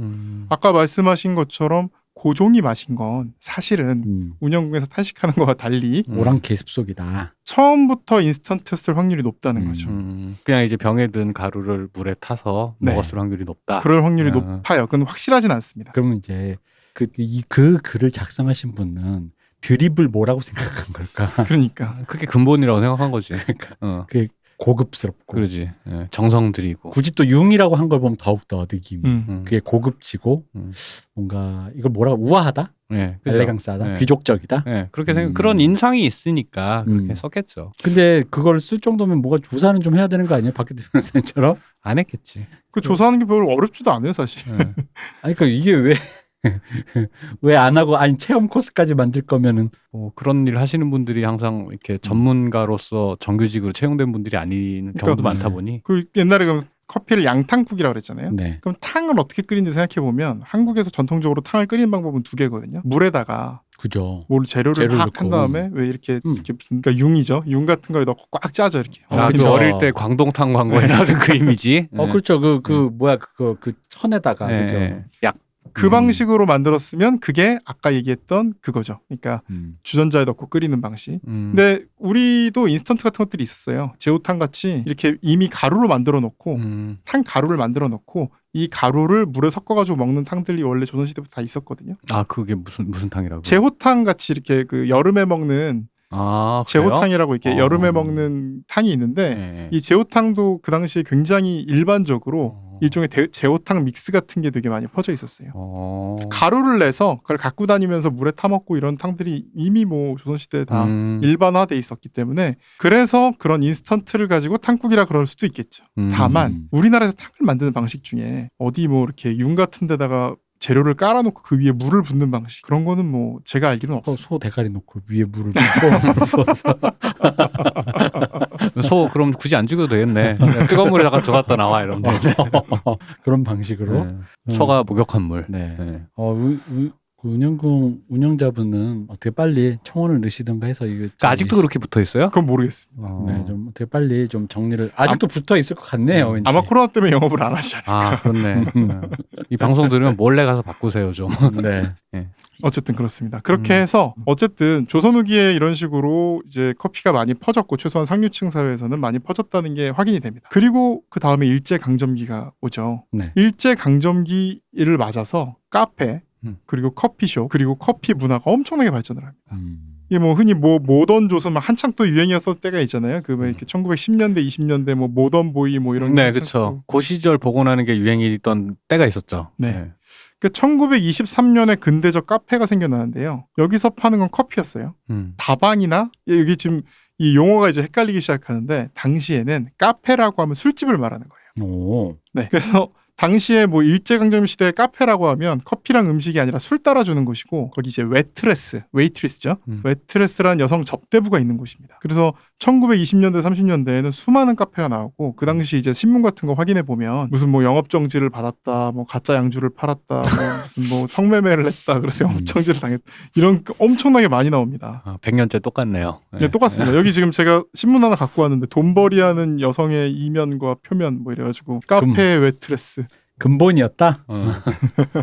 나라의 근본. 네. 그래서 어쨌든 그 이제 카페인데 저희 궁금증은 그거잖아요. 무슨 커피를 마셨을까? 네네. 이 카페 말고 커피숍 또는 다방이라고 많이 불렸던. 그러니까 카페라는 이름이랑 커피숍 다방이랑 구분이 돼 있었던 거죠? 네, 완전 다른 거죠. 주로 다방이라고 불렀고 다방에서는 차나 이제 커피를 팔고 네. 카페에서는 술을 팔고. 예, 그러니까 이게 또 옛날에 저 학교 다닐 때 보면 신촌에서 학교를 다니는데 카페라는 그 간판이 붙은 집들이 있어요. 네, 아십니까? 간판이요? 간판에 뭐 간판 이름이 좀 이상해요. 무슨 뭐 다반사, 무슨 뭐 장미 이런 건데 카페라고 써 있어요. 그러니까 그게 사실은 어떤 일대 시대의 카페랑도 비슷한 거죠. 그쵸. 그런 업소들을 부르는 전문 용어가 이제 있죠. 네, 있는데 방송에서 언급하긴 적절하지 않으니까 패스하겠습니다. 네, 어쨌든 그런 그 무슨 음식점. 네, 일반 음식점. 네, 일반 음식점. 흔히 뭐 양맥집이라고도 하고. 네, 그렇죠. 그런 게 이제 그때 당시 한 20-30년 전만 해도 서울 요런 데 좀 뒷골목 가면 이렇게 쭉 있는 데들이 그쵸. 있었죠. 뭐 아현동 이런 데도 많아요. 네, 맞아요. 그런데 보면 항상 그림으로 붙어있던 게 칵테일 잔하고 커피, 그리고 차와 음료. 맞네. 아, 그러네. 맞아. 그 아현동에 있는 그걸 왔다 갔다 하다가 되게 한 10년 전까지 보였는데 어느 순간 싹 사라졌어요. 거의 이제 개개발하면서 10년도 아니고 맞아요. 한 뭐 3, 4년? 네, 맞아요. 주로 이제 음마차, 맞습니다. 뭐 그런 음방울, 꽃마차, 뭐 이런 거 있잖아요. 그런 곳이죠. 그렇죠. 네. 그런데 카페라고 써 있었던 게 사실 일제 시대 카페랑 비슷했던 것이. 그렇게 하니까 딱 이해가 되네요. 카페에서 술을 팔았다가 그 여성 접대부가 있었다 이런 모든 것이. 이게 100년 전통의 가게였군요. 그런 것들이. 나름 어떤 그걸 뭐라 그러지? 그 나라의 근본을 뭐라 그러냐? 국본? 일제가 남겨놓은 나쁜 습속인 겁니다. 그래? 그렇네. 일제 잔재네. 일제 잔재입니다. 역시 청산해야 됩니다. 역시 나쁜 거는 다. 그래서 저희 궁금증은 항상 무슨 커피를 마셨을까? 그때 마신 건 드립일까? 뭐 끓인 커피일까? 뭘까? 그래서 제가 좀 찾아봤습니다. 찾아보니까 조선일보 기사가 있더라고요. 네. 조선일보 1926년 1월 21일 기사인데요. 붉은 커피로 차를 끓이려면 커피 한 곱부를 주전자에 넣고 계란 껍질을 정하게 씻어 넣은 후 더운 물 5곱부를 붓고 불 위에 올려놓아 끓일 것이 옳시다. 한바탕 훨씬 끓거든 주전자를 날려놓고 냉수 한 곱부를 부을지니 그렇게 하면 위에 뜬 커피는 아래로 가라앉고 계란 껍질은 커피의 진을 다 빨아들여서 커피의 독특한 맛을 나게 합니다. 이 계란 껍질을 넣는다는 게 도대체 무슨 효과인 거예요? 물에다가 계란 껍질을 같이 넣고 끓였다는 거예요. 무슨 효과냐면 커피의 진을 빨아들여서 독특한 맛을 나게 하는 거죠. 무슨 소리일까? 그 약간 농도설? 제가 볼 때는 당시 커피가 좀 쓴맛이 많이 났거나 이런 것들을 약간 좀 이게 제거시키는 효과가 있지 않았을까 싶어요. 약간 찐득해지는 진액 같은 거 뭐 이렇게 빨아들인다 그런 의미인 것 같아요. 참고로 좀 이따 말씀드리겠지만 1970년대 80년대에도 계란 껍질 넣어가지고 커피를 끓였다는 얘기들이 그 계란 껍질 저기 쌍화탕 끓일 때도 계란 껍질 맞습니다. 이런 거 있잖아요. 네네네. 그거랑 같은 원리로 결국 탕국에서 또 이게 온 거네요. 그렇죠. 네. 살모넬라 때문에 안 좋을 것 같은데. 이렇게 끓이면 괜찮지 않을까요? 펄펄 끓이는 건데. 이제 고온에 살균이 되니까. 네네네.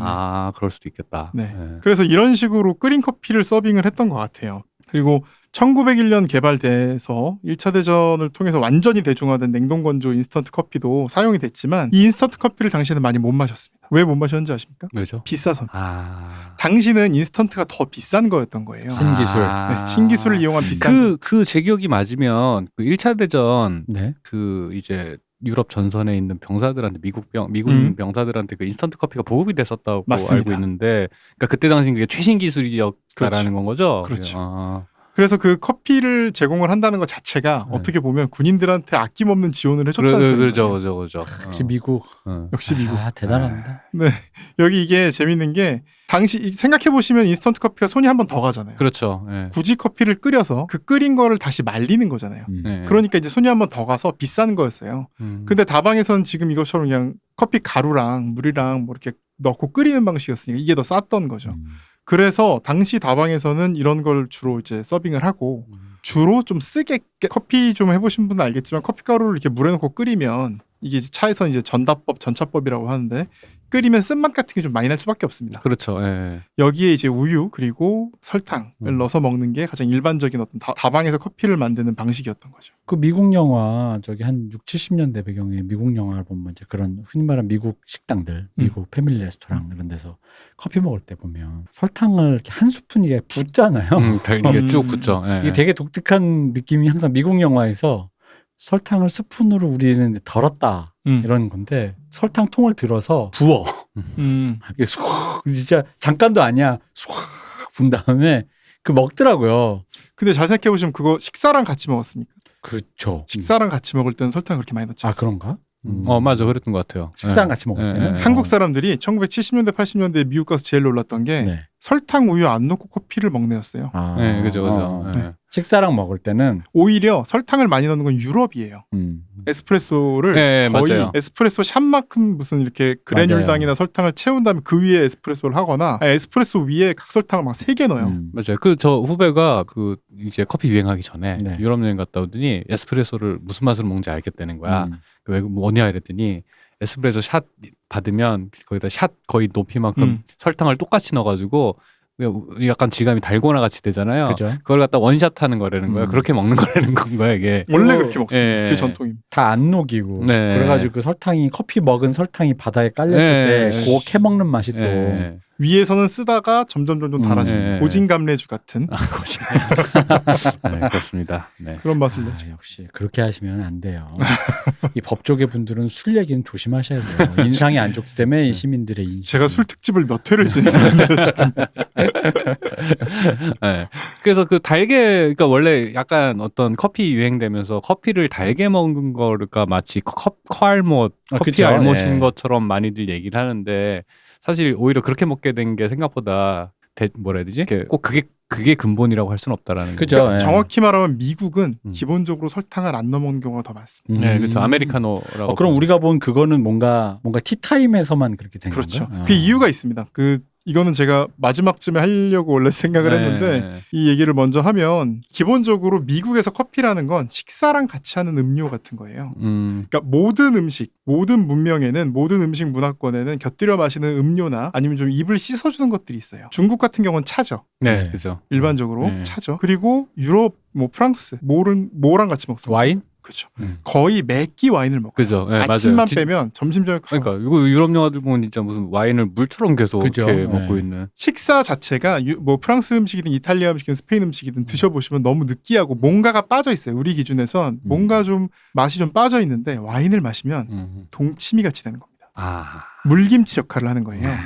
그래서 와인 좋아하시면 알겠지만 프랑스 와인은 조금 이제 좀 다른 얘기고 일반적으로 이제 항상 그런 식으로 식사랑 같이 하는 스페인이나 이탈리아 와인은 기본적으로 약간 쉬어요. 반면에 미국 와인의 특징은 막 오크향 많이 나고 좀 알코올이 세고 약간 단맛도 많이 나고 이러거든요. 그거는 미국 사람들은 굳이 유럽식 정찬 이렇게 먹지 않는 한은 기본적으로 식사랑 같이 하는 음료가 아니에요. 와인은 그냥 술인 거예요. 이게 술이기 때문에 술의 맛이 나는 거예요. 단맛, 그렇죠. 오크통 향, 이스키처럼. 그런데 유럽의 와인은 기본적으로 좀 신맛이 나는 경우가 많고요. 독일이나 이제 동구권, 이제 동유럽 쪽에서는 맥주를 같이 마시는 경우가 많거든요. 식사랑. 근데 이 맥주도 그 동네에 가서 드셔보시면 신맛이 많이 나요. 우리가 아는 그 라거의 어떤 그 쌉쌀한 맛, 구수한 맛보다는 신맛이 굉장히 강조되어 있는 김치 맛. 그렇죠. 일종의 물김치 역할을 하는 거죠. 그러니까 산미가 좀 있어야지 이게 넘어가는 거예요. 산미, 그다음에 이제 고산미라 그래서 약간 쓴맛, 떫은 맛 이런 것들이 식사를 하는데 도움이 되는 거죠. 그렇죠. 느끼하고 그 찐득한 거 이렇게 싹 씻겨 내려가는. 한국이나 일본 같은 경우는 전 세계를 통틀어 봤을 때 야채를 어마어마하게 많이 먹는 나라입니다. 그렇죠. 일본보다도 한국이 훨씬 많이 먹어요. 한국 문화권이 약간 특이할 정도로 야채를 많이 먹거든요. 근데 이렇게 야채를 많이 먹으면 사실은 그런 음료가 딱히 필요가 없을 수 있어요. 그렇죠. 그리고 한국은 사실은 국이 생겨서 모든 음식이 다 국이 되거든요. 그것도 이유가 온돌 때문인데 저희는 이렇게 어떤 직화로 세게 이렇게 불을 가열하는 게 아니라 온돌로 항상 가열을 하면서 약한 불을 항상 가열하는데 여기다 솥을 걸어놓고 진득하게 오래 끓이는 게 요리가 돼버립니다. 그래서 우리는 모든 음식이 사실은 국이에요. 원래 전통적인 어떤 그 서민들이 먹었던 모든 음식은 약간 국과 뭐 볶음, 우리 떡볶이라고 하지만 볶기라고 해놓고 결국은 탕이잖아요. 그렇죠. 저는 그래서 항상 미스테리가 있어요, 머릿속에. 된장국하고 찌개의 차이가 뭘까는 아직도 미스테리야. 그거는 저희 그 예전에 그 남궁현 씨의 아내분이 그렇게 요리를 잘하시지 못하시던 시절에 그 시부모님을 같이 사셨대요. 근데 이제 그때 그 이렇게 애매한 자리. 그러니까 원래 우리는 찌개는 테이블 가운데 놓고 국은 자기 앞에 놓는 거잖아요. 근데 애매한 자리에 놨대요. 그래서 아버님이 애미야 이게 찌개냐 국이냐 그랬더니 뭐라고 하셨냐면 우문현답을 아버님 짜면 밀어 드시고 싱거우면 당겨 드세요. 아니 그러니까 된장찌개랑 내가 알고 있는 된장찌개랑 국은 레시피가 사실 똑같아요. 그렇죠. 근데 국물의 농도 차이란 말이야. 나 이 차이가 뭘까 항상 의문이었어요. 이게. 근데 그거를 저도 그때 남궁현 씨가 얘기해 주는 걸 듣고 아 그거구나. 국과 찌개는 그 차이다. 그래서 염도의 차이다. 그렇네. 설득력 있네요. 네. 그 찌개 문화는 나중에 따로 얘기를 하겠습니다. 찌개 문화는 또 그렇게 오래된 문화가 아닙니다. 그렇죠. 사실. 제가 이 얘기를 왜 했지? 그 농도 얘기하면서 그러니까 왜 우리가 모든 한국인들이 음식을 다 이렇게 국화시켜서 먹는 그렇죠. 그래서 한국은 그런 음료가 사실 따로 없어요. 그런데 미국은 그 음료가 뭘까요? 와인은 아니고 뭘까요? 가장 많이 마시는 음료. 미국 음식과 가장 함께 많이 마시는 음료. 딱 생각나는 거. 서부시대. 아닙니다. 땡. 뭐지? 왜 모르시죠? 커피? 콜라죠. 그렇네. 그 미국인들이 콜라 먹는 게 우리가 상상하는 수준을 한참 상회해요. 그죠. 이게 일단 그 병 크기도 그렇고 저거 걔들 저거 왜 그 세트 메뉴 시키면 나오는 그죠. 콜라 잔 크기가 우리 최근에 보는 저 방송에서 몇 번 얘기했던 그 더듀스의 그 70년대 풍경에 보면 가족 그 식탁에 콜라가 올라와 있었어요. 맞아요. 그 콜라 그 병 자체도 그렇지만은 왜 그냥 맥도날드 이런 데서 주는 그 콜라 잔 있잖아요. 잔이 얼뜻 보면 난 팝콘 잔인가요? 팝콘 그렇게 생겼죠. 하프 갤런 잔. 1.8리터 잔. 콜라 그렇네. 생각해보네. 그래서 그거 생각하시면 돼요. 그러니까 음료가 필요하다, 뭐 물김치가 필요하다. 이게 뭐 생각하시면 되냐면 그냥 간단히 우리가 맥도날드에 가서 감자튀김과 햄버거를 아무것도 없이 먹는다. 들어갈까요? 안 들어가죠. 물이랑 먹는다. 좀 그렇죠. 그래서 미국 같은 경우는 음식 문화가 좀 다른 거예요. 유럽 사람들은 흔히 뭐 이렇게 미국 음식을 가지고 아침만 세 끼 다 먹는다 뭐 이런 얘기를 하기도 하거든요. 왜요? 유럽식 그 잉글리시 브렉퍼스트라고 하는 그거를 세 끼를 다 먹는 게 미국식 약간 스타일인 거예요. 그러니까 뭐 와플이니 빵이니 고기니 뭐 이런 것들 이제 커피나 주스랑 같이 먹는 거. 근데 미국은 사실 커피나 주스를 점심 저녁에도 먹는 거예요. 같이. 그래서 미국인들한테 커피라는 건 약간 묽고 아까 산미를 계속 강조했죠. 약간 신맛이 나고. 그래서 부담 없이 계속 홀짝거릴 수 있어야 되니까. 그렇죠. 그래서 왜 그 미국 버거킹 가면 조라 그래서 그 아까 그 말한 그 콜라 크기의 커피가 나와요. 그걸 조라 그런다고요? 네, 조. 그렇게 해서 뭐 그런 것들도 있고 할 정도로 커피의 약간 효용이 다른 겁니다. 사용법이 다른 건데 그래서 그 움베르토 에코가 이렇게 얘기한 게 있어요. 아메리칸 커피 중에는 구정물 커피가 있다. 대개는 썩은 보리와 시체의 뼈, 매독 환자를 위한 병원의 쓰레기장에서 찾아낸 커피콩 몇 알을 섞어 만든 듯한 이 커피는 개순물에 담갔다 꺼낸 발냄새 같은 그 특유의 향으로 금방 식별할 수 있다. 이 구정물 커피는 감옥과 소년원뿐만 아니라 열차의 침대 차량이나 미국의 1급 호텔 등에서도 마실 수 있다. 야, 폭언을 해놨네. 그러니까 두 가지 관점이죠. 일단은 그 유럽의 근본인이 미국의 근본 없음을 탓하는 것이기도 하고 이게 무슨 커피냐. 또 하나는 요즘 저의 가설인데 패전국의 열폭이다. 그죠. 패전국의 열폭이다. 그럴 수 있지. 승전국의 문화를 비꼬면서 패전국이기 때문이다. 우리베르테코가 어느 나라 사람입니까? 이탈리아 사람. 그렇습니다. 그렇네. 주축국 사람으로서. 까미는 이런 말 안 하죠. 근데 이제 그 식사에 곁들여 먹는다라는 개념으로 생각하니까 아메리카노의 탄생이라는 게 왜 연원이 좀 이해가 되네요. 그렇죠. 네. 반면에 이제 그 커피가 유럽에서 원래 커피는 뭐였냐면 티타임을 위한 거예요. 식사에 곁들여 먹은 거는 나중 일이고요. 처음에는 커피가 일단 귀하고 그리고 커피라는 건 주로 이제 술을 대체하는 술은 취하게 만들지만 커피는 깨게 만드는 각성되니까. 네. 그래서 왜 그 프랑스 대혁명 전에 어떤 기반들이 사실 카페거든요. 지식인들이 모여서 4시간씩 노닥거리는. 여기서 티타임으로 먹을 때 그렇게 무슨 묽은 커피를 물처럼 마시지 않았던 거예요. 그렇지. 최대한 진하게 처음에 이제 그 아까 얘기했던 주전자에 넣고 끓이는 방식 그거를 최대한 진하게 타서 거기다 설탕이나 우유 같은 걸 넣어서 먹는 방식. 근데 말씀을 드리니까 왠지 이건 그냥 저만의 뇌피셜입니다만 어쨌든 커피를 먹으면 잠이 안 오잖아. 네. 그러니까 이건 저의 뇌피셜인데 물론 이게 문화로 접속한 외국 문화긴 하지만 우리가 미국 영화나 특히 미국 영화죠. 미국 영화에 보면 밤늦게까지 텔레비전을 보다가 소파에서 잠드시는 할머니, 엄마, 아빠들이 많잖아요. 그 소파랑 한 몸이 되신 네. 그거. 대부분 또 그분들이 알코올 중독이란 말이야. 그럼 나 이거 보다 보니까 잠이 안 오니까 술 찾고. 그거 지난번에 술특집 때 했던 얘기죠. 아침에 믹스 커피, 저녁엔 소주. 그러니까 나 약간 좀 그렇게 사는데. 그러니까 식사할 때 커피를 이제 곁들이다 보면 저녁에도 커피를 먹고 콜라에도 카페인 많잖아요. 그죠. 그러니까 각성 효과가 있다 보니까 잠에 쉽게 들지 않아. 그래서 술을 찾고. 그래서 이것이 악순환이 되면서 알코올 중독과 소파와 한 몸이 되는 그 우리가 알고 있는 그 왜 미국 영화 같은 데 나오는 그 그림 있잖아. 그게 완성된 게 아닌가라는 왠지 그런 왠지 추론을 한번 해봅니다. 충분히 그럴 수 있죠. 그리고 그 사람들이 먹는 이제 TV 디너 내지는 이제 뭐 피자 돌려 먹고 이런 거는 그냥 먹을 수가 없으니까 맞아요. 또 콜라나 커피가 필요하고. 그렇죠. 근데 왜냐면 저도 최근에 잠이 안 올 때 이제 전 술이 약하니까 술을 조금만 먹으면 졸리거든요. 근데 그러다 보면 느끼는 게 이제 그 생각이 들어요. 잠이 안 오니까 술을 한 잔씩 이렇게 도움을 받다 보면은. 근데 방금 말씀하시는 거를 들어보니 저녁에도 콜라랑 커피를 먹었는데 그러면은 잠이 안 오면은 텔레비전 보다가 심야 영화 보다가 위스키든 뭐든 술을 한 잔 해서라도 억지로 자려고 하는 그게 생겼지 않겠냐. 그러니까 그 뭐 울프 오브 월스트리트 이런 거 보면 헤로인 먹어가지고 해롱해롱거리면 이제 코카인 해가지고 깨고 뭐 이런 거잖아요. 그러니까 뭐지? 약으로 깨우고 약으로 죽이고 같은 그런 약간 그런 느낌이랄까? 네. 왠지 그런 기분이 드네요. 이게 역시 그러니까 이렇게 하니까 또 갑자기 한식 예찬론이 돼버렸어. 동치미나 숭늉이 얼마나 건강식품인가라는 이런 알코올 중독을 부르고 그 비만을 부르고. 근데 뭐 조선도 그렇고 한국 사람들도 술 많이 먹는 걸로는 또 뭐 예나 지금이나 한국에는 역시 각성이 안 돼도 그냥 술을 먹는. 네. 굳이 각성이 필요하지 않은 우리는 경쟁이 각성시키기 때문에. 맞습니다. 근데 어쨌든 그래서 그런 이유에서 유럽의 커피는 굉장히 진하고 제가 몇 번 얘기한 것 같은데 그 발자크 그 오노레드 발자크 이 양반 작업 스타일이 초저녁에 잠이 들어서 새벽 한 2시 3시쯤 깨요. 그러면은 해 뜰 때까지 작업을 하고 그 작업한 걸 갖고서 타인한테 시켜서 인쇄소에다가 보내서 판본을 이제 그 최고용 판본인 거죠. 그래서 그 종이의 절반에만 인쇄가 되게끔 해서 그 밑에 수정한 거 쓰려고 해서 이렇게 타인한테 보내 그 사이 또 낮잠을 자고 저녁 때 다시 일어나서 잠깐 생활을 하다가 다시 또 일찍 잠들어서 또 이런 스타일로 생활을 했대요. 근데 새벽 2시 3시에 깨면은 이 양반이 작업하는 내내 커피를 계속 마신 거예요. 어마어마하게 마셨대요.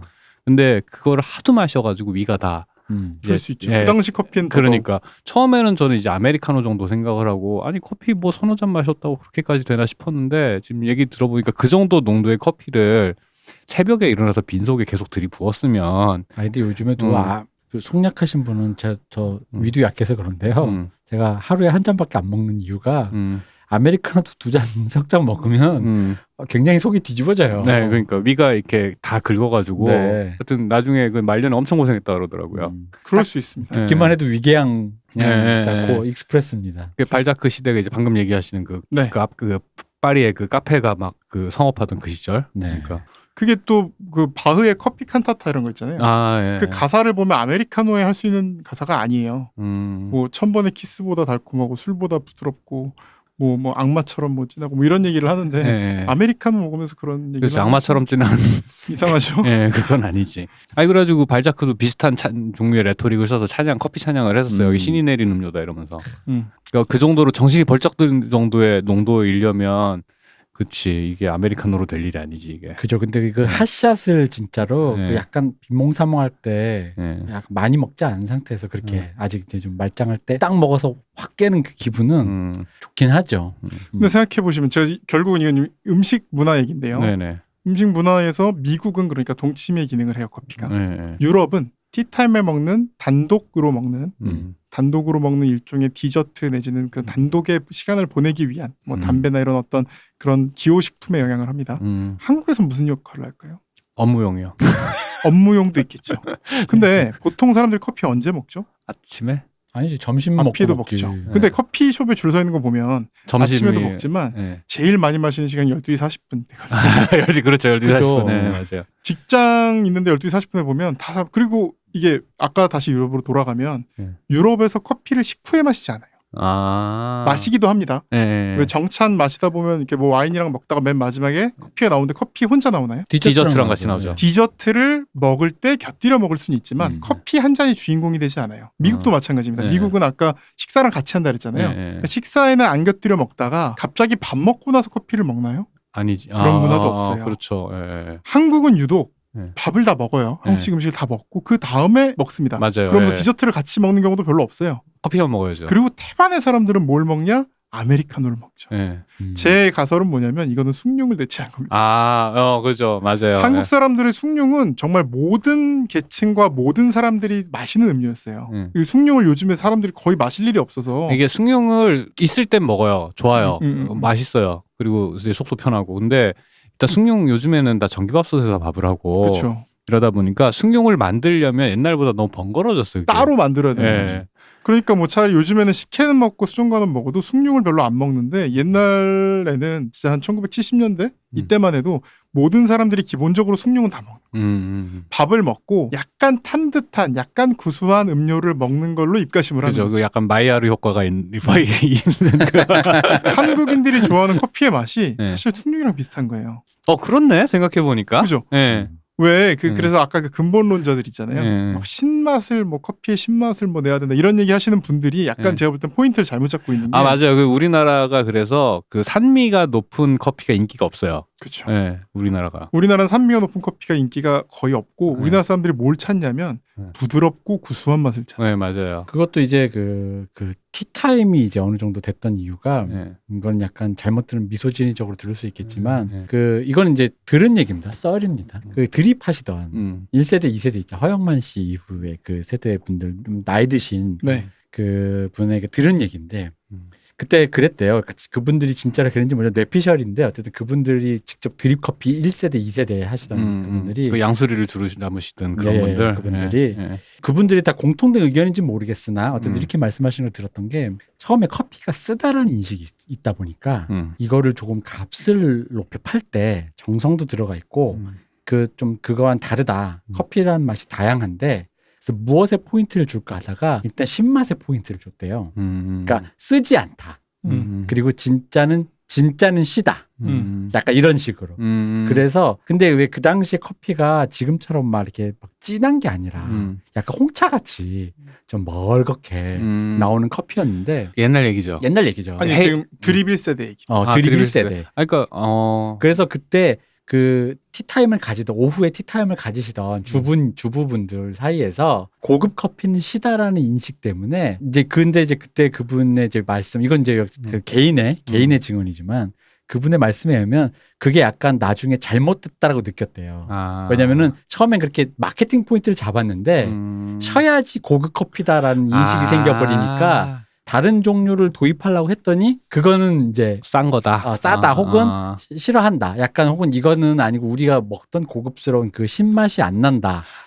그래가지고 약간 너무 산미를 강조해서 허브차랑 별 차이 없는 수준의 커피 나오는 집들이 있어요. 그래서 약간 멀겋게. 근데 이제 이건 제가 1세대 그 세대의 어떤 그 세대 드리퍼 중에 한 분에게 들은 얘기인데 하여간 그분이 그 세대를 다 대표하는 게 아니니까 이게 뭐 뇌피셜일 수도 있는데 어쨌든 그분 얘기로는 그렇더라고요. 그래서 신맛을 굉장히 강조했다가 이게 신맛이 너무 대명사가 돼버려가지고 오히려 이제 그 이후에 무언가를 하기가 힘들어졌다라는 그 말씀을 하셨었어요. 네. 근데 그 허영만 씨는 좀 다르고 네. 허영만 압구정 커피 그 허영만 씨는 MJC라고 좀 이따 말하는 회사 중에 이제 동서식품과 함께 인스턴트의 양대 산맥이었던 MJC라는 거기서 일하시던 분이라 약간 접근 방법이 다른데 나머지 드립 1세대란 분들은 다 일본에서 배운 분들. 네, 맞아요. 정말 2000년대 중반에 그런 드립 커피집 가면 그 커피라는 잡지가 있어요. 일본 잡지. 그거 다 있었습니다. 맞아요. 근데 일본 가면 되게 쉬어요. 기본적으로 일본에서 뭐 한 달 정도만 한 달 살기 이런 거 해보시면 커피가 느끼해서 할 수가 없어요. 커피에 개운함이 없어요. 기본적으로. 그러니까 굳이 일본 살면서 처음엔 막 맛있다 그래요. 산미가 굉장히 세고. 그래서 그걸 맛있다고 처음에 마시다가 한국 사람들은 이제 일주일 지나면 스타벅스를 가요. 그래서 이제 숭늉처럼 마시고 개운하다 이런다고요. 그래서 제 생각에는 그 1세대가 신맛을 강조한 제일 큰 이유는 일본에서 배워와서 그래요. 아마도 그런 것 같아요. 그래서 처음에는 다양한 맛이 있다는 건 자기도 알고 이걸 이제 일종의 하나의 이제 웨이브 포인트로 잡고 그 다음 이제 더 다양한 요즘 원두도 다양하니까 그렇게 가려고 했는데 하여간 그 시대 분들 얘기로는 신맛까지 도입하는 데 성공했으나 그 뒤로 처참히 실패했다라고 말씀을 하시더라고요.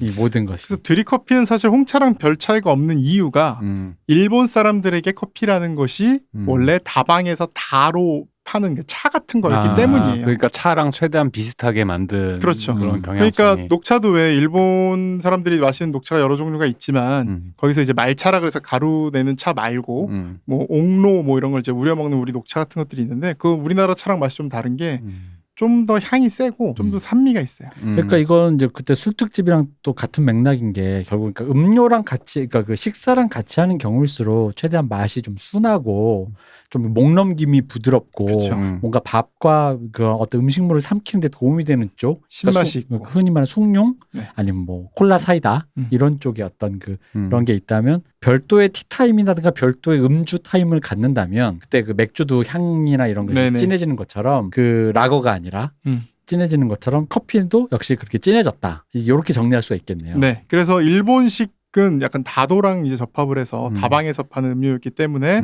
그러니까 신맛이라는 건 아까 말씀드렸지만 아메리칸 커피도 굉장히 쉬어요. 네. 근데 이거는 그냥 그런 신맛이 아니라 향이 강조돼 있는 거예요. 음식이랑 먹는 커피는 향이 강조되면 안 돼요. 그죠. 음식을 예, 해치니까. 맞아. 그지. 근데 이제 향을 굉장히 강조하고 어떤 그거를 또 내릴 때도 굳이 또 막 팔을 각도를 뭐 60도로 해가지고 그 일본 사람들 하는 거 있잖아요. 온도도 다 맞춰야 되고 네, 뭐 맞춰가지고 그 몇 바퀴 돌려야 되고 뭐 그치 이런 뭐 거. 이렇게 원두를 볶은 지 3일 며칠 안에는 온도가 몇 도고 조금 묵은 원두는 또 몇 도여야 되고 이제 장단점이 있는 건데 그래서 지금 뭐 블루보틀이라든가 네. 미국에서 유행하는 그런 드립 커피집들이 있거든요. 네. 그거는 일본 문화라고 받아들여요. 서양 사람들이. 아 그래요? 네, 이건 일본 문화. 아 그럼 이게 LA 북창동 순두부가 블루보틀이다. 그런 거죠. 일종의. 그러네요. 한국화된 마라탕. 그렇지.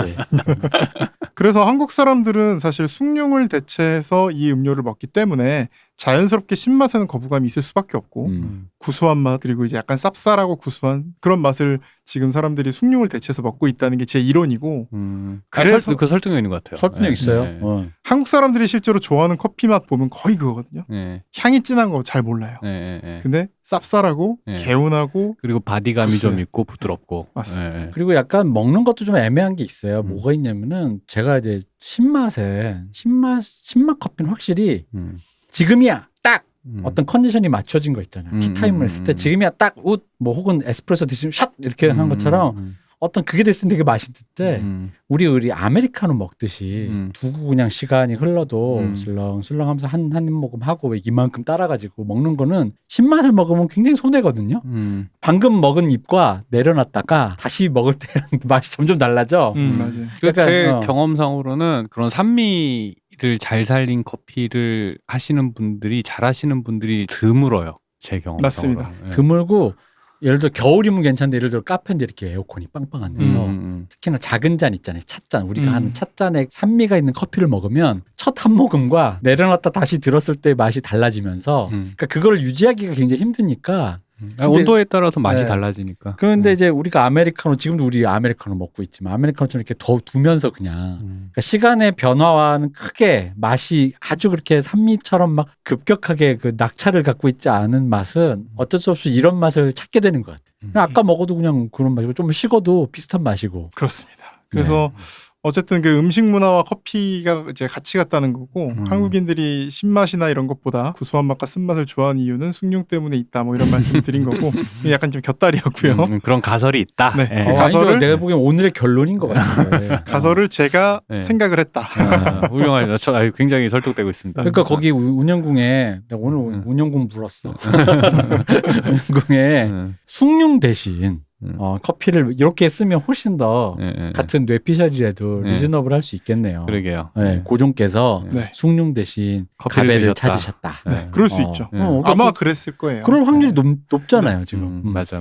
그런데 아까 다시 돌아가서 일제강점기로 돌아가면 커피랑 차를 파는 걸 다방이라고 불렀거든요. 네. 근데 여기는 숭늉처럼 마시는 곳이 아니에요. 그러니까 이제 아까 얘기했던 티타임. 티타임을 위한 곳이고 여기가 문화예술의 막 중심지처럼 돼버려요. 네, 허브죠. 그게 카페 그 살롱 문화죠. 딱 정형의 살롱 문화. 그 이상 작가가 제비, 식스나인, 치루, 학이라고 쓰네요. 이런 다방을 만들어서 운영하고 말아먹고 막 이런 일들이 되게 있거든요. 아, 이상 작가가 그런 일도 했어요? 이상이 제비다방은 유명하잖아요. 그래 제비다방. 식스나인. 쭈루는 나 아는데 식스나인은 처음 그러니까 들었는데 식스나인 처음 들어본. 굉장히 모던한 작법인데. 네, 굉장히 전위적인 식스나인. 이름. 그 뜻이라고 하더라고요. 저 찾아보니까 우리가 아는 그 뜻이요? 네, 그 이게 아직 60년대가 아닌데 60년대 69는 정말 그 약간 중의적인 그거였는데 연도와 그 우리가 락큰롤 파티할 때 그 60년대 69과 그 69이 중의적인 건데 이때는 연도가 이미 60년대가 아직 미래인데 그러면 이때 69을 썼다는 건 그거겠죠. 네, 그거라고 하더라고요. 네. 주로 예술가들이나 룸팬들이 죽치고 앉아있는 데였는데 이게 들이 많았다. 그렇죠. 여기 그 1934년 5월 1일 잡지 삼천리에 34년이요? 네. 끽다점 평판기라는 글을 찾았는데 지금 뭐? 끽다점. 네. 끽다. 끽은 끼견할 때 즐기는 거죠. 다는 차겠죠. 차를 즐기는 집이죠. 그리고 보면 다방 손님은 주로 화가, 기자 그리고 일본 유학에서 돌아와 할 일 없이 차나 마시며 소일하는 유한 청년들이었고 그들은 살색 스토킹으로 짠 가늘고 긴 각선미의 신여성들을 바라보며 황홀해했다. 딱 그려지죠 어떤 분이. 살색이 아니라 원어는 여기 쓰였죠. 육색 스토킹이라고 돼 있습니다. 육색 고기 육자. 육색 스토킹이라고 돼 있습니다. 이렇게 된 이유는 뭐 살롱 문화가 된 이유는 일본에서 원래 그런 문화로 소비된 것도 있겠지만 또 우리나라 최초의 다방을 만든 사람이 그 장한몽이라는 영화 있잖아요. 최초의 영화 중에 하나인. 장한몽이요? 네. 최초는 아닙니다. 이술과 심순애. 맞죠? 맞습니다. 이거를 감독을 했던 이경손의 카카듀라는 카페를 다방을 열었대요. 여기서부터 한국의 다방 문화가 시작돼서 이렇게 사실은 여기 지금 요걸 보다 보면 다 그놈이 그놈이고 고기가 거기예요. 그랬겠죠 그때도. 그 사람들이 굉장히 겹치고 그 무슨 다방 하면 그 위치들이 다 거의 서울 사대문 안에 뭐 종로 북촌 쪽 이렇게 얼마 안 됩니다. 그래서 그 문화가 그런 식으로 유행을 해서 퍼져나갔다라는 거 보는 사람들도 많이 있는 것 같아요. 그러니까 여기 이제 영화 감독 이경손 씨가 만든 카카듀라는 카페가 있었다라는 것도 그러니까 영화 감독 우리도 흔히 영화 감독 좋게 얘기해 예술가, 당대 힙스터들, 당대 힙스터, 당대 엘리트, 당대 예술가고 나쁘게 말하면 이제 백수죠. 네, 레디메이드 인생에 등장하는 100년째 또 가군요. 네, 그렇죠. 그런 사람들이 이제 할 일이 없으니까 취향을 파는 이런 장사를 하는 거죠. 요즘 젊은 친구들한테 그 일제 강점기 연예인으로 제일 유명한 사람이라면 심영이거든요. 심영이요? 내가 고자라니 그 심영이요. 이 심영 씨도 고자가 되시기 전에 고자가 되신 적 없습니다 사실은. 어쨌든 근데 그 시점 전에 멕시코 다방이라고 29년에 열어가지고 운영을 하시기도 했다 그러더라고요. 그분도 이제 어쨌든 문화예술인이잖아요. 그 뒤에는 이제 뭐 피아노를 갖다 놓고 음악 연주하고 뭐 그 당시에 굉장히 비쌌던 전축을 두어서 음악을 틀기도 하고 어쨌든 그런 예술가들, 룸팬들, 신여성들 모인 장소인 거예요. 이 문화, 이 살롱 문화는 뭐 해방 이후에도 크게 다르지 않습니다. 그렇죠. 1956년 명동 휘가로 다방에서 박인환 시인이죠. 네, 시인 박인환. 배우 박인환 그분 아니시고 목마와 숙녀 이런 거. 그게 다 지은 게 그분이 원래 별명이 명동백작이에요. 박인환 씨가 항상 이렇게 잘 차려입고 양복 딱 입고 명동 듀크. 명동 듀크. 백작이라고 안 했을 것 같아요. 오히려. 왜냐면 그 당시에 듀크 뭐 그런 거 있잖아요. 마도로스 박 이런 것처럼 은근히 영어를 쓰잖아요. 약간 그랬을 것 같아요. 명동 듀크. 그래서 이분이 그래서 그 목마 숙년이 뭐 태월이 가면이 이거 다 뭐 술값 내라, 카페값 내라 그러면 하나 또 써주는 거예요. 다 그런 거예요. 다. 돈 대신? 네, 돈 대신. 풍류객이네. 그래서 이 세월이 가면은 좀 설이 몇 개 있는데 그 최불암 어머니가 유명한 그 막걸리집 주인이셨잖아요. 아, 그래요? 최불암의 어머니가 그 당시 당대의 문화예술인들이 다 모이는 막걸리집의 주인이었어요. 이게 저희 아버지도 보신 적 있다고 그러더라고요. 아, 그래요? 네, 저희 아버지도 대학생 때 보신 적이 굉장히 오래 사셨다고 하는데 어쨌든 거기에 만들어줬다는 얘기도 있고 아니면은 이 휘가로 다방에서 만들었다는 얘기도 있고 그 앞에 뭐 전집에서 만들었다는 얘기도 있고 하여튼 그런데 어쨌든 이 그냥 그 장면을 떠올리시면 돼요. 그 카페에서 그러니까 그 다방에서 어떤 사람이 시를 딱 적어서 커피값 내라 그러니까 대신에 시를 딱 적어. 그럼 옆에서 피아노를 뚝딱 걸어서 음악을 만들고 그럼 옆에 이제 여자가 노래를 부르는 그런 이제 풍경이 있었던 거죠. 풍류객이네, 풍류객. 이 세월이 가면을 부른 나혜심 씨는 이 사람도 충무로에서 뚜리바라는 카페를 운영했다고 합니다. 네. 자, 다방이 아니라 카페죠. 술을 팔았다는 얘기입니다. 그렇지. 이 나혜심 씨 오빠가 아리조나 카우보이의 작곡자인 전호승이고 나혜심 씨의 팬으로 집에 자주 놀러왔던 사람이 조용필이고 조용필이 발탁하여 가수로 키운 나혜심의 딸이 김혜림이라고. 디디디. 아, 그 디디디 김혜림이요? 디디디. 그 유명하죠. 다 사실 아까 말씀드렸지만 그놈이고 거기 고인물이네. 고였네. 싹 꼬였죠. 네, 고였네. 그 김혜림 씨가 처음 원래 데뷔하실 때 엄마의 후광이 굉장했어요. 디디디 부르면서 나왔는데 그 얘기 들은 기억난다. 네. 생각해보니까. 누구의 왜냐면 그 당시 연예인 1세대 2세들이 막 데뷔할 때니까 그 앞으로는 뭐 전영록 씨도 있었고 이 김혜림 씨도 있었고 또 수많은 2세대 뭐 배우로는 뭐 최민수 씨라든가 독고영재 씨라든가 뭐 허준호 씨라든가 뭐 다 있다 보니까 그런 계열의 다 그 세대죠. 그 세대 다 아버지 어머니들이. 이 전호승 씨도 진짜 유명하잖아요. 아리조나 카우보이 말고도 굉장히 많은 걸 작곡하셨고. 네, 맞습니다. 이 아리조나 카우보이는 개인적으로 굉장히 좋아하는 노래입니다. 노래방 가서 항상 이 집이 일종의 그 뭐랄까 외탁이죠. 외탁 재능이. 젊으신 분들은 이 디디디 이런 거 잘 모르시잖아요. 네, 그렇죠. 지금은 이제 불타는 청춘에 김혜림 씨가 나오십니다. 그래서 불타는 청춘도 물론 젊으신 분이 안 보시겠지만 아니야, 엄마랑 같이 보는 젊은 친구도 있어요. 아, 그래요? 네, 거기에도 이제 김혜림 씨가 나와서 부르는데 저는 김혜림 씨의 놀라운 그 어떤 일종의 끼랄까? 그걸 느꼈던 게 옛날에는 무슨 일요일 밤에 같은 거 보면 그게 일종의 그 예능 프로잖아요. 네. 코미디 프로고. 근데 거기서 김혜림 씨가 무슨 꽁트에 할머니 분장을 한 적이 있어요.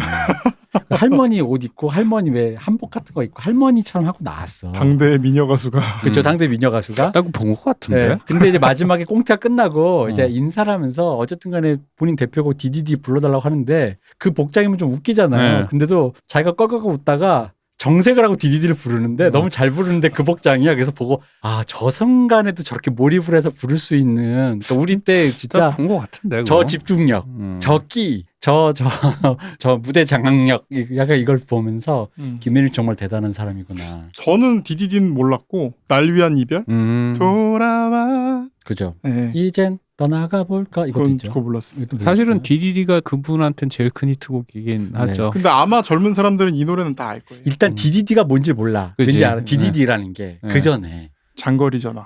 이거 지역번호.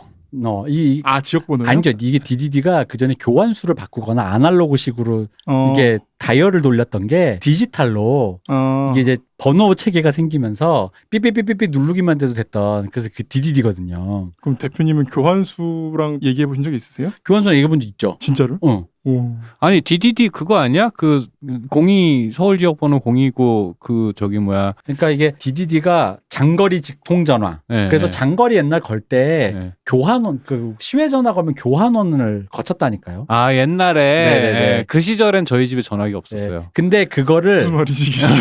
몰라. 근데 그거를 집에 전화기가 없을 수가 있어요? 교환원 없이 바로 번호를 눌러서 할 수 있는 게 디디디였다니까. 요즘 젊은 친구들이 들으면 아니 집에 전화기가 있다고요? 그래서 저 어릴 때 휴대폰 아닌가요? 내가 왜 이 얘기 왜 했지?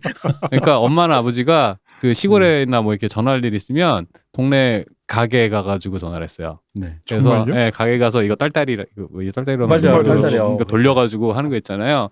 그리고 집에 전화기가 들어온 게 저 초등학교 들어가기 전쯤이었어요. 그래서 제가 저희 집 전화기 들어왔을 때는 시외 전화를 할 일이 저희 아버지 사업 때문에 근데 시외 전화를 할 때는 교환원한테 했는데 디디디가 된 다음부터 이게 디디디가 뭐의 줄임말이냐면 지금 찾아보니까 다이렉트, 디스턴스, 다이얼링. 그래가지고 자동 장거리 직통, 전화. 장거리.